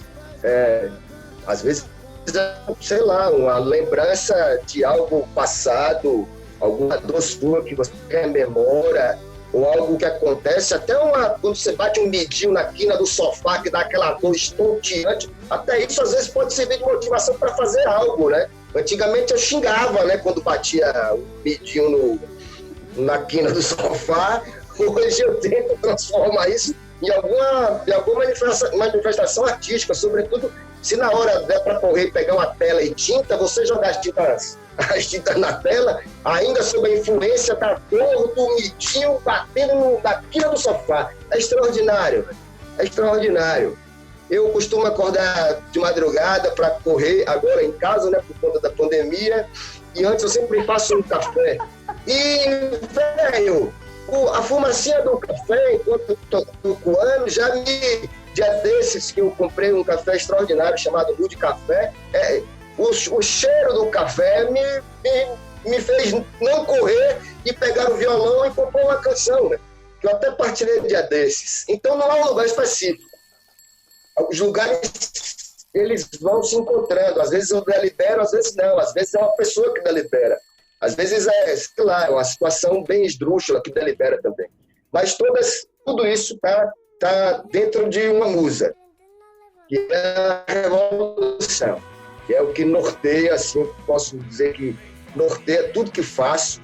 Algumas pessoas, por exemplo, me perguntam: caramba, você fez essa música para uma namorada, para uma mulher que você amou e tal, e na verdade não, eu fiz para a revolução. Embora eu esteja mencionando você, ela, ou coisa do tipo, eu fiz para a revolução, que é a única musa assim que tem. Eu não sei se pode haver uma musa de carne e osso, enfim, eu tenho dúvida com relação a isso. Mas a revolução seria a musa que compõe todos esses elementos, né? Enfim, eu não sei se eu respondi por esmera, mas... Ô Braz, eu vou te pedir o seguinte, eu vou jogar agora a questão das perguntas, né? Eu vou abrir para as perguntas, mas eu queria que você fizesse uma pergunta para Marcos, dentro dessa temática. Sim. Porra, isso, eu tô tão zonzo que enquanto ele estava falando, me ocorreu uma pergunta aqui que eu vou tentar lembrar. Mas, deixa eu ver, Marcão, com relação, velho, a essa aparente dicotomia entre a música, isso que você falou, né, dessa música, a música no sentido mais científico, né, mais teórico, e a música mais orgânica e tal. O que tu pensa de que poderia ser feito para que houvesse um casamento entre esses dois mundos, que para mim são complementares, né? Mas é que tu pensa que nós, enquanto músicos, enquanto compositores, poderíamos fazer para que esses dois universos eles pudessem se casar, se é possível que eles possam se casar, enfim. Tu conseguiu entender? Sim. Na verdade, Márcio, assim, vamos lá. Já existe esse casamento, né, velho? Esse casamento já vem acontecendo há bom tempo. No Brasil, por exemplo, a gente hoje tem a Jazz Sinfônica, né, que é a Orquestra Sinfônica de São Paulo, só que voltada à música popular, onde são tocados em concerto músicas populares com arranjos de orquestra. Então você vai chegar lá, vai estar tocando Gilberto Gil, vai estar tocando Caetano Veloso, vai estar tocando N artistas brasileiros, Luiz Gonzaga, todos. E a galera também, Tom Jobim, né, velho, João Gilberto, a galera de fora do jazz, né, também tocam, porque o nome já é Jazz Sinfônica, justamente por isso, tem elementos do jazz. O Vila Lobos estaria nisso também, né? O Vila Lobos estaria nisso, então? Não, o Vila Lobos estaria lá na música de concerto. Vila Lobos é música de concerto. Mas é um cara, sim, estaria nisso, que juntou a música popular e a música de concerto. Né? Quando você pega, por exemplo, a obra dele voltada às cirandas, né? É tudo música popular brasileira, só que tocada da forma de concerto. Então, esse ajuntamento já existe. O que acontece é o seguinte, aí, que eu estava querendo dizer, com relação a um problema de composição. Pensando na composição musical, segundo o estudo teórico, a gente observa que a música de concerto, a música dita erudita, ela está a milhares de passos com relação à música popular, que é a música que a gente toca. Isso realmente acontece devido ao como a gente é. A gente é muito romântico, então a gente ainda usa muito do romantismo dentro das nossas composições. A gente está no pós-modernismo, mas a gente é romântico, cara. Observa como a gente compra o presente do nosso filho, observa qual é o banco que a gente escolhe para botar nosso dinheiro. Os caras fazem uma propaganda romântica no comercial para poder a gente comprar aquilo. Observa como é a propaganda do Itaú, velho, quando entra na televisão, né? É romântico. O cara sabe que nós somos românticos, ele vende da forma romântica. Mas, na verdade, a gente está no século XXI, a gente já está no pós-modernismo. Então, as músicas de concerto, elas já expressam o pós-modernismo. O que seria o pós-modernismo? Músicas que a gente, às vezes, ouve e não consegue ter um sentido lógico pra gente. Por quê? Porque ela é uma música, vamos pensar num quadro minimalista, ou às vezes num quadro pós-moderno. Ele é um quadro diferente, às vezes ele é um quadro ofuscado, às vezes ele não tem a imagem, você olha para ali e não consegue perceber a imagem está por trás do todo, e você só quem tem a visão, que consegue observar, que consegue ver aquele todo, e observa, e dentro da imagem já tem outra imagem, e às vezes tem pessoas que não conseguem ver, e pessoas que não conseguem ver. A forma com que é bolado a ideia pós-modernista, né? Que você monta o quadro. Já não é mais um quadro pintado orgânico, ele é montado, com essa cor, nessa parte vai ficar assim, o azul vai ficar aqui. Então, é pensado de outra forma. A mesma coisa é a música pós-moderna. Ela é pensada de outro jeito. Um cara que usa óculos, tirou o óculos, ele vai ver tudo embaçado. Vamos fazer de conta que isso seria a música pós-moderna para os nossos ouvidos. Um cara, quando que é míope, tirou o óculos. Imagine como que esse cara enxerga. Agora, é essa música que seria a música pós-moderna. Como ela soaria nos nossos ouvidos, das pessoas comuns, do cara que mora na comunidade, do cara... Então, essa música é de difícil audição. Quem ouve essa música? A classe média e a classe alta. Né? Eles consomem isso nas salas de concerto, nos teatros. Quem tem dinheiro para pagar 500 pau, 600 pau, todo final de semana para estar em uma sala de concerto assistindo o concerto? É um cara que mora na comunidade, ou o cara que mora em Alphaville, ou o cara que, né? Provavelmente é o cara que é rico. Então, quem faz a música são as crianças da comunidade. Por quê? Porque o cara pega a criança da comunidade que participa do projeto, leva para o concerto, que é bancado pelas instituições dos caras que têm dinheiro. Então, os filhos dele conhecem. Eu dou aula de música. Já cheguei com instrumentos assim na sala, que eu pensei que ninguém nunca ia... Ah, tio, meu pai contratou. Esses dias os músicos estavam lá em casa com esses mesmos instrumentos, eu toquei, coisa e tal. A gente leva para a comunidade, as crianças ficam bobas. Nossa, tio, que massa e tal. né, toda essa diferença é muito grande, beleza? Agora, só para falar uma coisa aqui do que a Ian colocou, o mar, velho. Você falou do mar como inspiração. Primeira coisa também, todo artista, Ian, ou músico, ou o que for, eles têm que estar incomodados para compor. Não tem pra onde correr, velho. Todo mundo tem que ter um incômodozinho ali. Não tem pra onde correr. Se não tiver esse incômodo, não faz nada, velho. Entendeu? Tem que ter esse incômodo. Mas um cara chamado William Henrique, 1773, 1798, tem uma frase dele que eu acho espetacular. Ele diz o seguinte: as palavras podem descrever todos os membros de um rio, mas a música nos dá o próprio rio, certo? Então, poxa, pensando no mar, levando essa analogia para o mar, a gente consegue entender o porquê, né, que o mar, no sentido para você, faz todo esse sentido, como faz para mim, para todos os outros aqui. Porque quando você está ouvindo o som do mar, você se deleita sobre a música universal, que é a música do mundo, que essa música ninguém ouve, velho. São poucas as pessoas como eu, você e outros que percebem isso, que a gente tem um mundo e o mundo é cheio de som e que existe uma música que é universal, que quando os passarinhos estão cantando, um sapo, todo mundo junto, é uma música. Você percebe e põe no seu disco, eu percebo. Você percebe no som do mar, eu percebo no som do rio que passa no fundo daquele carro, e percebo também no mar. Entende, velho? Então, acredito que é mais ou menos por aí. Acho que eu respondi, né? Mas, olha só, eu vou abrir para o pessoal que está participando aqui com a gente do bate-papo. Quem quiser fazer alguma pergunta, né, sobre tudo que a gente vem fazendo aqui, essa conversa boa, pode vir no chat aqui e escrever: Ivan, quero fazer uma pergunta. Eu vou abrir o microfone e aí você pode fazer a pergunta tanto para a Ian quanto para o Braz.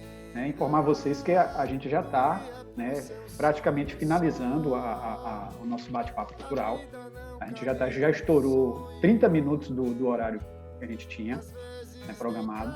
E aí eu peço a vocês que sinalizem, né, no bate-papo, se alguém quiser fazer a pergunta, né, pode enviar no chat assim, aqui, ó, e aí eu abro o microfone, ok? Eu vou dar um tempinho.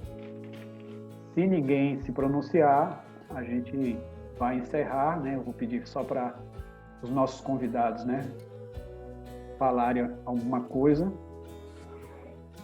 Tenta liberar seu microfone aí, Sandro. Pronto, tá aberto. Okay. Boa noite, pessoal. Vamos estar fazendo parte desse bate-papo aqui. Marcos e Ayan das antigas, hein? Velho Roberto. Eu vou deixar uma pergunta para vocês, pelo seguinte: muito interessante a vida e a história de ambos, né? Marcos é uma pessoa que eu conheci há pouco tempo, a Ayan já foi coadjuvante de muitas coisas aí pelos anos 2000 e companhia. Eu gostaria de fazer uma pergunta para ambos, falando sobre o atual cenário e como se vê a composição, não na Bahia, mas na nossa cidade e na nossa região, que acaba pegando o nosso território ao redor também, mas em específico aqui na nossa cidade de Piauí. Como é que vocês estão vendo qual a visão de vocês hoje sobre os compositores hoje em Piauí? Obrigado. Quem começa? Pode ser Marcão, mantendo esse padrão aí que ficou. Então vamos lá. Sandrão, boa noite, velho. Foi um prazer te conhecer aí outro dia, beleza, velho? E fiquei sabendo que você é baixista também e tal, toca um pouco. Velho, você tocou em um assunto que eu não queria tocar. Porque eu não queria, velho. Sabe por que eu não queria?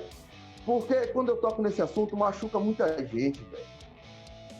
E as pessoas aqui, às vezes não estão preparadas ainda para entender o meu pensamento sobre isso, velho.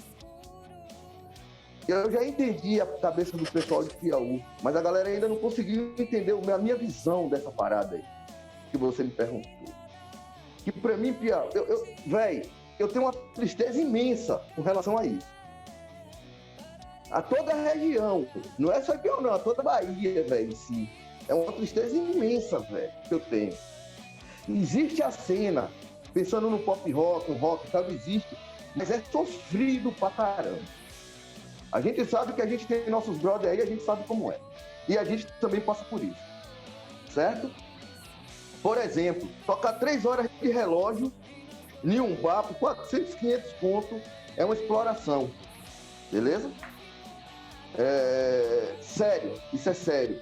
É uma coisa assim inadmissível, velho. E eu fico muito triste porque isso acontece aqui. Uma outra coisa que acontece aqui que me deixa muito triste: o poder público não faz nada, velho, por a gente, mano. Me perdoe eu estar falando isso, mas não faz nada. Você sabe o que é fazer nada? Poxa, velho, os artistas de Piauí precisam sobreviver. Eles precisam do dinheiro para fazer as compras, para fazer as coisas. Então, o Piauí precisa hoje fomentar a cultura. Poxa, velho, o PIB do Brasil, a cultura está lá. Acho que é em quarto ou quinto lugar. Ivan deve saber mais que eu. Fomenta 4,1% do PIB brasileiro. Acho que é isso, né, Ivan? Se eu não me engano. Tu sabe quanto é 4,1% do PIB brasileiro sendo movimentado pelo setor cultural? Poxa, é muito dinheiro. Então, esse Piauí hoje, o cofre público recebe R$385 mil para ser destinado à cultura. Que, infelizmente, a gente que não tem uma Secretaria de Cultura, fica na Secretaria de Educação, que é dissolvido lá dentro para, provavelmente, os projetos culturais dentro das escolas, e a gente que é artista não tem fomento a um edital cultural, a gente não pode fazer um projeto para a escola, a gente fica impedido de ganhar esse dinheiro, a gente fica impedido de viver, porque em qualquer lugar que eu passei, existe o fomento à cultura. A cidade fomenta a cultura. Jiquié, aqui do lado, fomenta a cultura. Ubatã fomenta a cultura. Ainda falta muito, mas já faz alguma coisa. Né? Jiquié, a gente já tem as orquestras, tem ali os polos, já existe alguma coisa acontecendo. Em Piauí existe um movimento muito grande por parte dos meninos da Casa de Cura, o menino do conselho, a associação de músicos. Poxa, existe, estão aí nessa labuta grande. Poxa, às vezes eles ficam chateados como eu cobro, mas é porque às vezes eu observo assim, o passo é muito lento. A gente já podia ter feito um abaixo-assinado entre todos os músicos e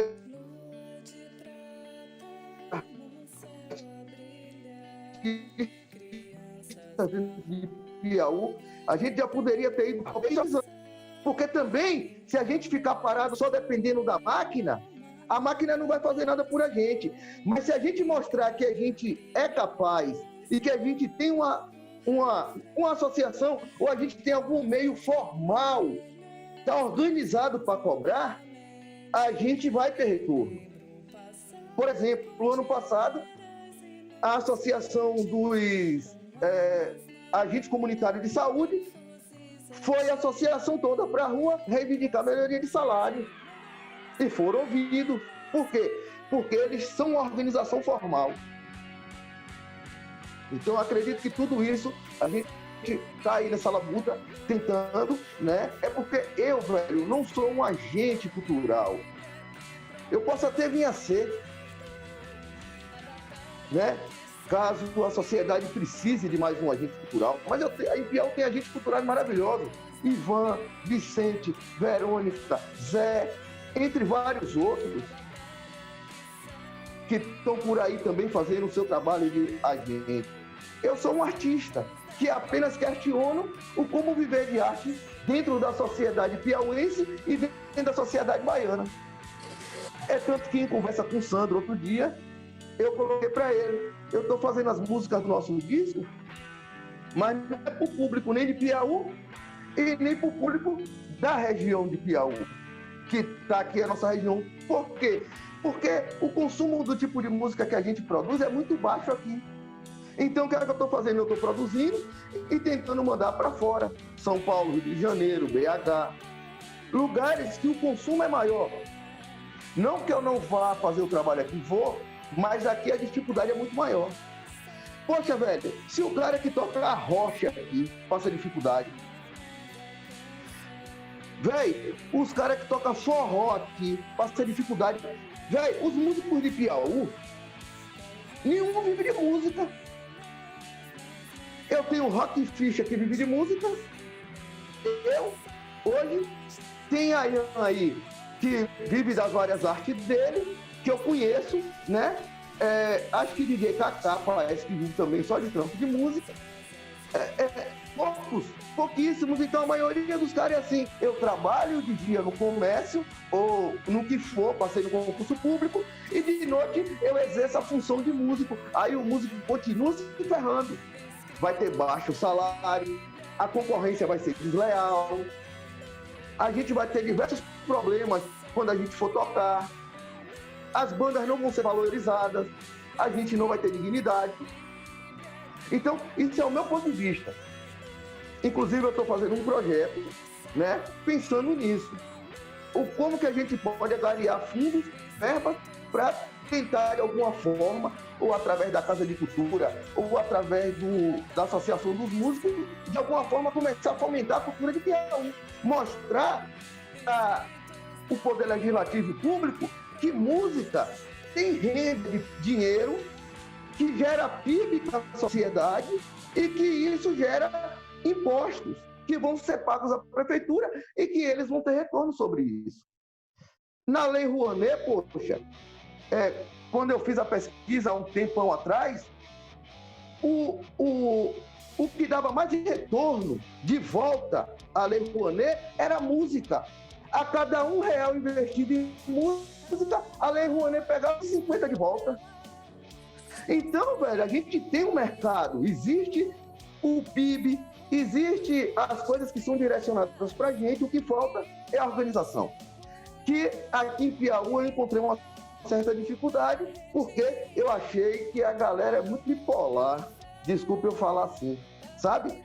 Briga um com o outro, um músico não gosta do outro, um discute com o outro, um quer matar o outro, porra, velho, tá todo mundo na mesma categoria, é a mesma categoria, tem que, né? Pensa como categoria, a gente é uma categoria, vai ter pessoas que não vão gostar da outra, é normal, assim como quando o Lula foi presidente do sindicato, quando ele estourou lá no ABC, teve um monte de gente também que não gostou que ele foi,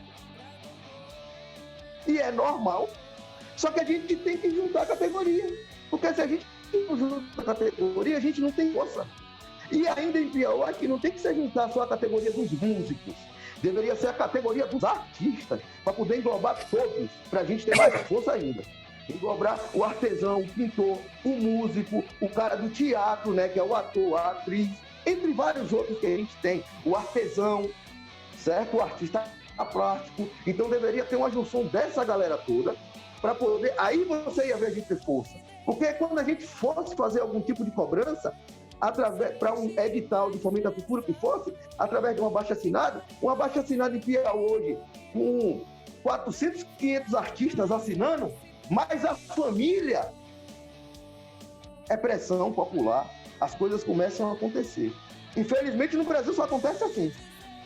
Você vai lá, mostra, pá, vai na rua, aí eles chamam a gente lá, a gente entra num acordo, o que é que pode ser destinado para a cultura?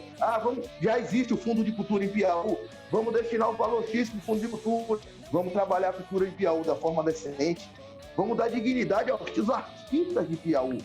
Vamos fazer os caras sobreviver, poder ter seu carro, poder viajar no final do ano para sua praia, poder fazer o que gosta, comer a comida que quer, beber o que quer. Não é só o médico, o advogado e o administrador que pode viver assim.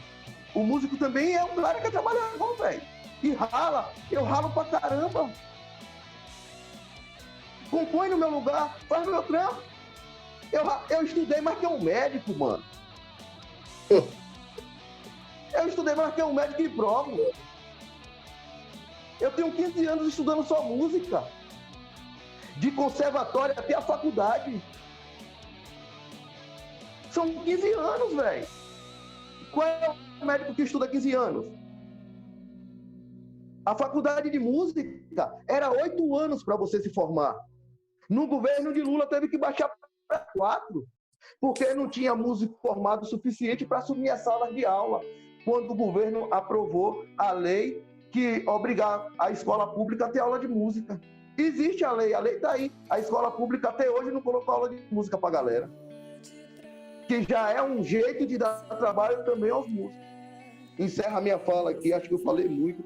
Desculpa se eu fui agressivo em algum momento, gente, mas é o que eu vejo de verdade. Isso aqui eu não estou mentindo, é o que eu vejo mesmo.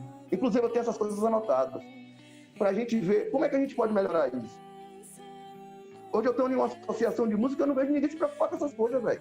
O cara está preocupado aí só com o dinheiro da... Esqueci até o nome da lei aí agora, que vai liberar o dinheiro aí, que o Ivan falou aí outro dia, mas esqueci o nome da lei. Isso. A galera está preocupada só com essa verba, pô. Sendo que a gente pode puxar fundos da Docimel, da Atlantic, do Bahia Gás, entre outros. Eu acho que a galera tem que focar um pouquinho mais para a gente ver o que pode fazer. Muita cabeça junto, sempre vai dar problema, sempre vai ter encrenca, mas se resolve. Chega, sempre tem um ponto. E chega. Roda e chega no ponto. Vamos fazer isso.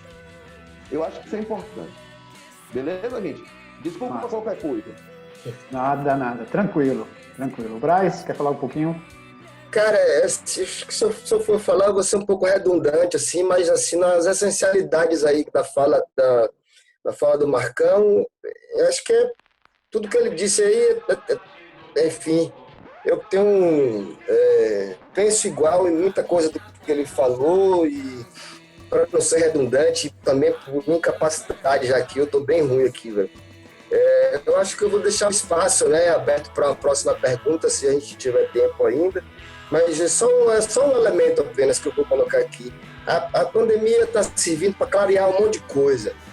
Então, quando vocês, mais do que eu, que estavam mais perto, quando identificaram a situação que trabalhadores da arte estão incapacitados de fazerem seus trabalhos aqui na cidade, sempre muito mal remunerados, diga-se de passagem, o Marco tem razão com relação a isso, mas estão na situação em que eles estão, que vocês estão tentando minorar isso com as campanhas que estão sendo feitas.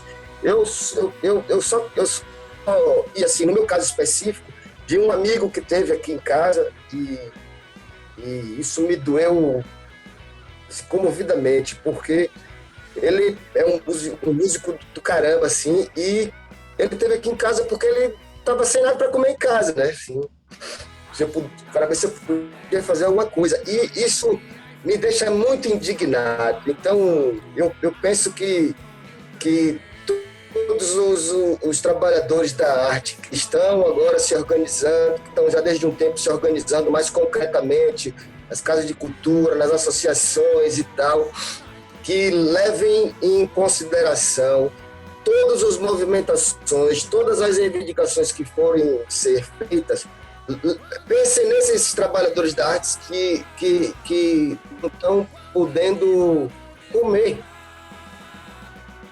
Que nós nos lembremos deles, porque a sociedade capitalista ela tem suas gradações de privilégios.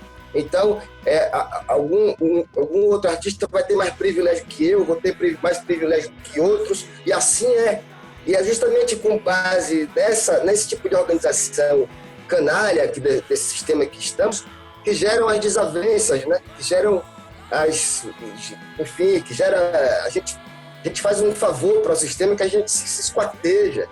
A condição fundamental é a gente conseguir estar junto, construir uma amálgama para a gente poder simplesmente fazer com que nossos direitos sejam concretizados. Não estamos pedindo um favor, não. Direito é direito, sabe? Agora, eu penso que todos os esforços que tivemos de fazer, tanto agora nesse período pandêmico, como depois, nós lembremos dessa condição fundamental, tão fundamental quanto a música, que é comer. E ver amigos meus passando esse tipo de necessidade me deixa de uma indignação tão profunda que eu não vou, não vou discorrer mais a respeito disso, porque eu vou ficar que Marcos. Mas é triste, poxa. Na verdade, isso é triste. É triste. Né? Poxa, você vê o artista, velho. Porque assim, ó, você sabe onde que eu fico mais pá? É que no Egito Antigo, na Grécia Antiga, a música, velho, primeiro era o rei, depois era o músico. É tanto que, se você observar nas nossas fotos de livro de história, sempre é assim, tem o rei em cima e tem alguém embaixo que é o músico, com a harpinha na mão. Aqui é para significar de que, depois do rei, o mais importante naquela época era a música. A música, ela carrega todas as outras...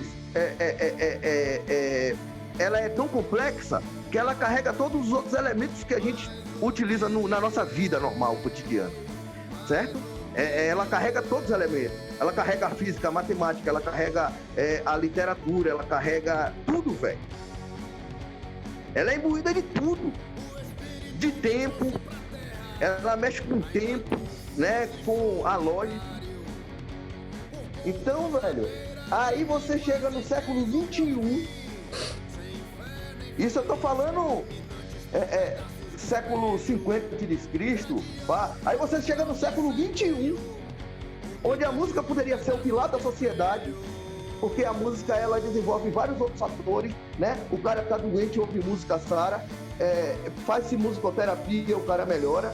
As crianças na escola têm problema de desenvolvimento com as notas, você coloca musicalização infantil no colégio, as crianças começam a melhorar a nota, se o trabalho for feito de musicalização mesmo, não daquele lance de você ficar tocando musiquinha para criança em sala de aula, isso não existe. É o processo de musicalização mesmo na escola, certo? Aí você chega no século XXI e o músico, porra, tá desacreditado, o artista é desacreditado.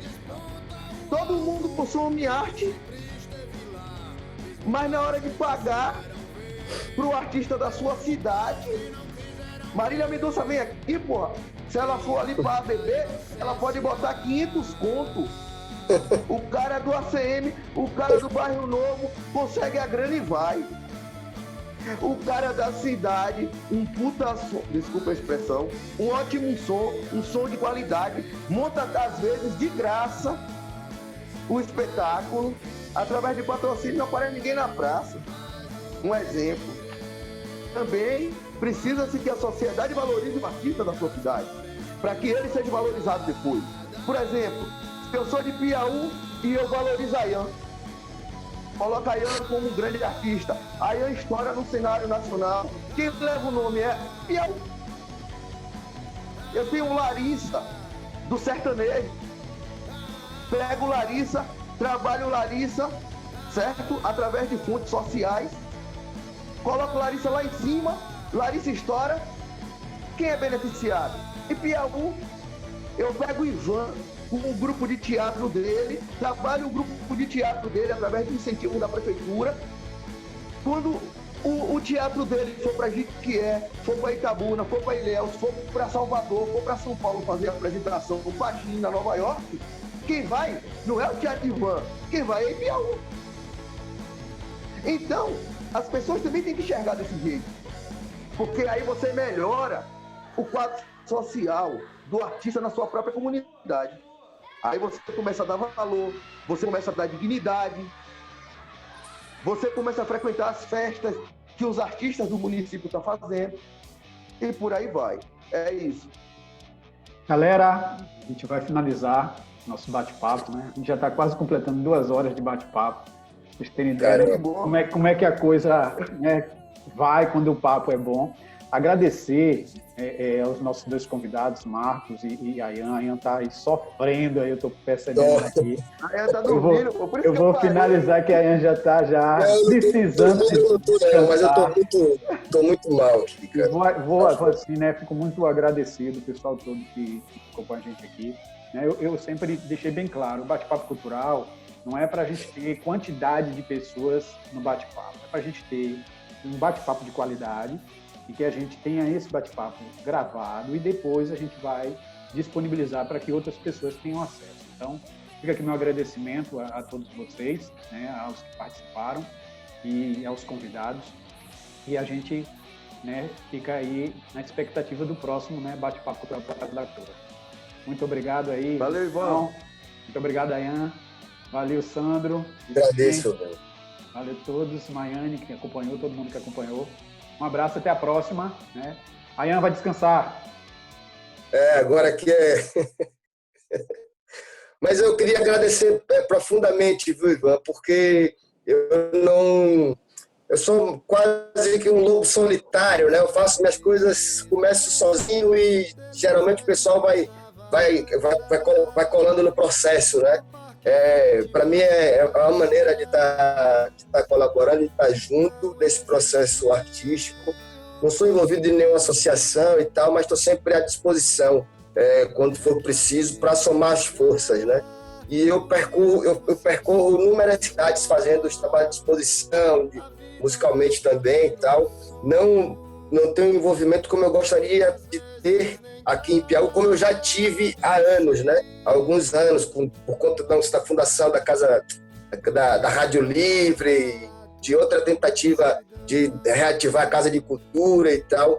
Mas eu queria dizer que nós estamos juntos em o que for preciso e que tenhamos serenidade, porém muita indignação quando tivermos de construir o que tem que ser construído culturalmente falando aqui na cidade, porque são duas coisas importantes nesse processo: serenidade e indignação. E esse senso de unidade, as razões para que nós estejamos juntos, elas são muito maiores do que qualquer picuinha. A gente não pode permitir que as picuinhas continuem nos separando, né? Porque a tarefa que quem trabalha com arte tem, não é apenas de musicar o mundo, é de transformar o mundo. Então, valeu, muito obrigado. Eu fiquei profundamente feliz com o convite. E embora na situação que eu estou aqui, foi muito bom trocar ideia com vocês e aprender com o Marcão. Valeu. Grande abraço. Valeu. Aí é o seguinte, hein, Ivan? Diga, Marco. Todo mundo aprende, na verdade, né? Eu acredito que qualquer interação, né? Eu tiro diversas conclusões sobre todas as falas de Ayan, né? A colocação de Sandro, que você falou. Também vai refletir tudo que eu coloquei aqui. Também, eu acho que isso é sempre importante, né? De refletir, eu sempre estou refletindo as coisas. Para mim é um paradigma muito grande sair da sociedade que tive durante 10 anos. Porra, você está num berço cultural.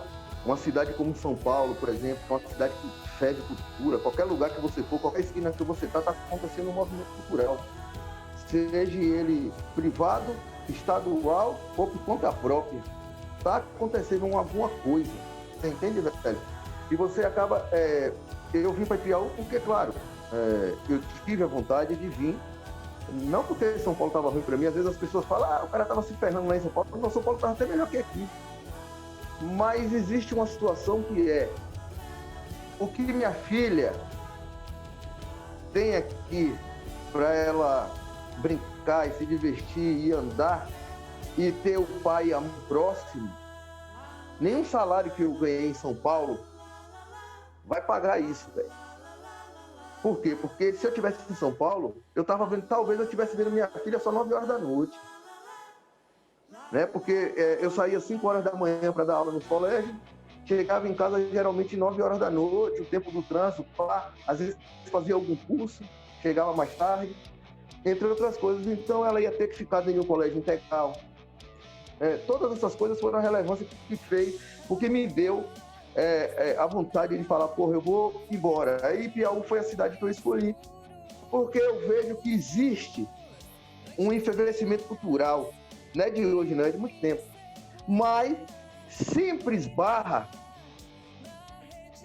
na questão do próximo passo, que seria a questão abrir as portas do legislativo para entender a importância da arte para o município. Tira a criança da droga, faz com que ela tenha um emprego, gere uma nova cadeia de emprego, que o cara, quando ele é um músico, ele é um trompetista, um saxofonista, um tubista, um violão, o que for. É uma nova geração de emprego. Você está gerando novos empregos. Se você pensar no curso técnico para isso, Você está gerando renda. O município vai começar a gerar outros tipos de receita.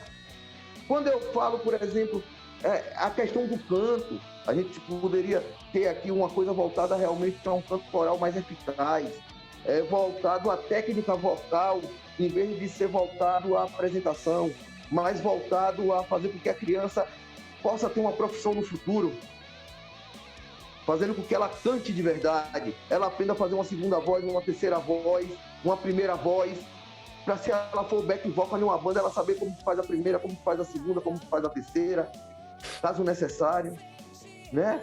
Entre outras coisas que eu acho que Piauí tem isso, né? Falta profissionais, às vezes, qualificados, normal, a cidade é pequena, não se tem uma formação adequada para todos os profissionais que trabalham, então muitos profissionais trabalham do jeito que eles acham que tem que ser, mas existem formas de facilitar tudo isso.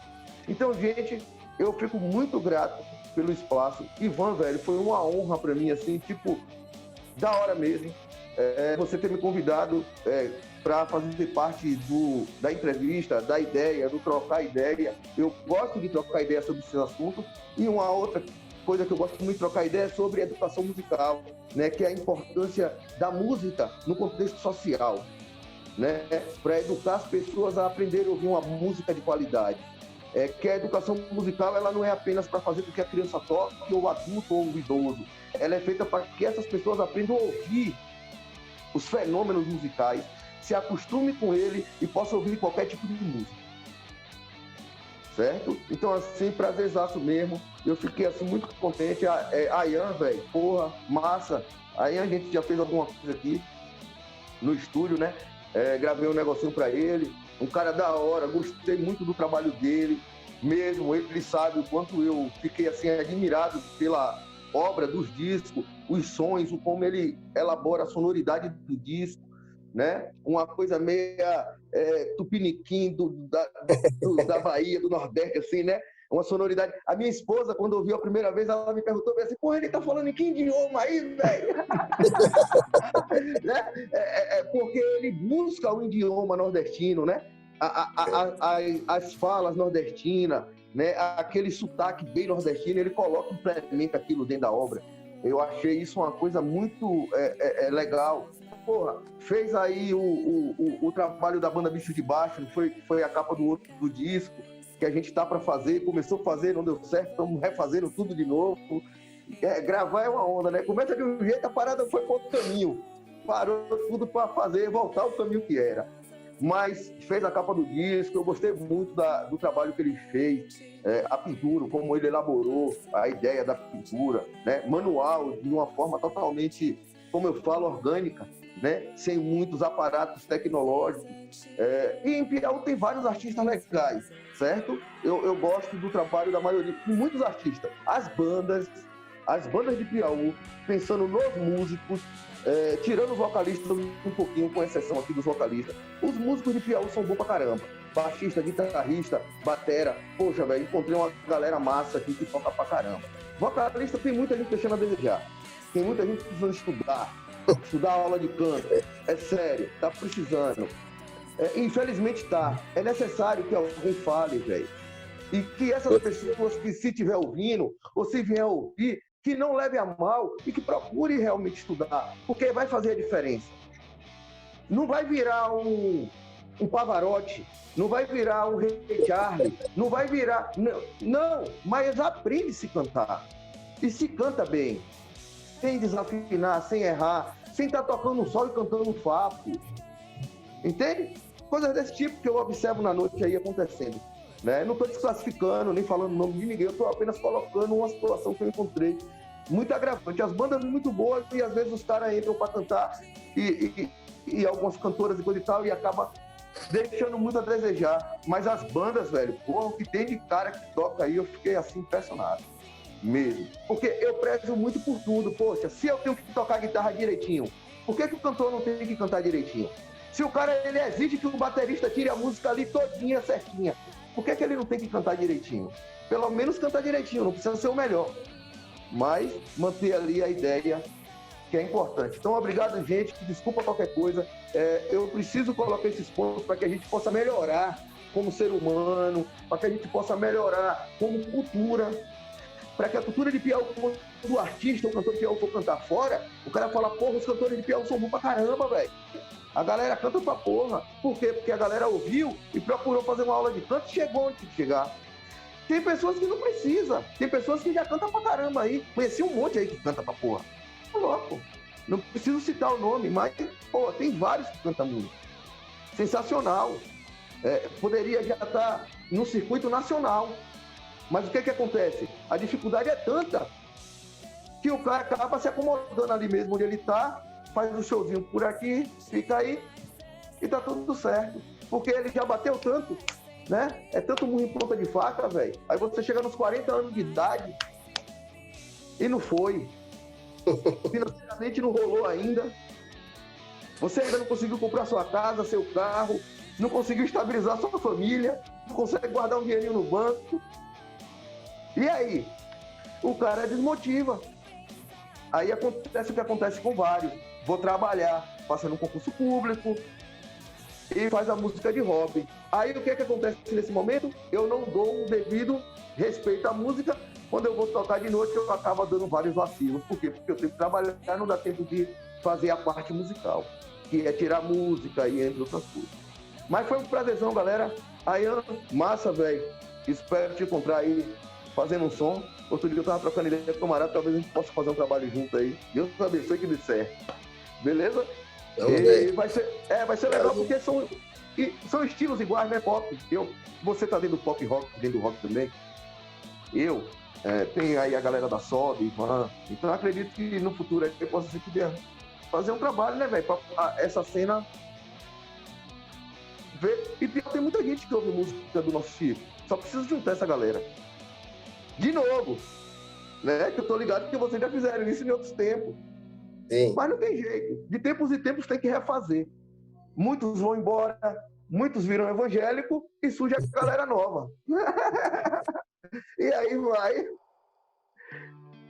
Show de bola, galera. Show de bola. Obrigadão. Não, tranquilo.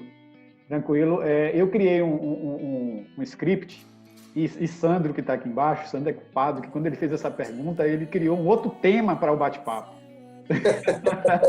Legal.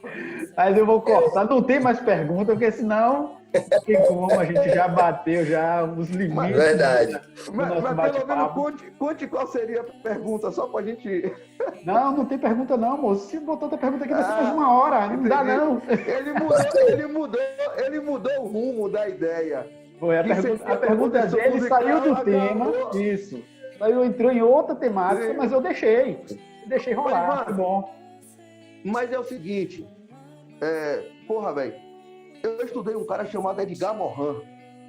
Não sei se você já teve acesso à literatura desse cara. Ele é um cara que ele tem uma teoria da complexidade. O que seria a teoria da complexidade? Ela vai de encontro à teoria cartesiana. Enquanto a teoria cartesiana pensa em partes, bom, ruim, mal, a teoria da complexidade acredita que tudo tem um ponto em comum. Tudo tem um ponto em comum. E que esse ponto em comum, ele se encontra de alguma forma no meio. Então, às vezes, a gente está conversando sobre a composição, fugiu com uma ideia dessa, mas tudo faz parte da composição. Porque tudo isso gera instintos, né? E faz parte de um contexto que depende, para o compositor viver, precisa que tenha um mercado musical. Marcão, me permita, velho, eu preciso sinceramente sair, que eu já não estou conseguindo nem enxergar vocês, velho. Estou muito tonto aqui, eu preciso deitar, sinceramente, eu preciso sair. Já vamos finalizar agora. Galera, muito obrigado, entendeu? Uma boa noite. Braz. Beleza.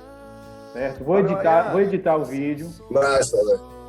E depois eu disponibilizo para vocês darem uma olhada com mais calma, entendeu? Mas e até a próxima bate-papo. A gente partilha com as pessoas. Exatamente. Até o próximo bate-papo, galera. Boa noite. Valeu, Marcão. Valeu, Ayan. Valeu, Sandro, Vicente, Maiane. Grande abraço. Valeu. Se cuidem. Valeu, Vicente. Pica-pau tava aí, foi? Tá quietinho aí, mas tá. Valeu, galera. Valeu.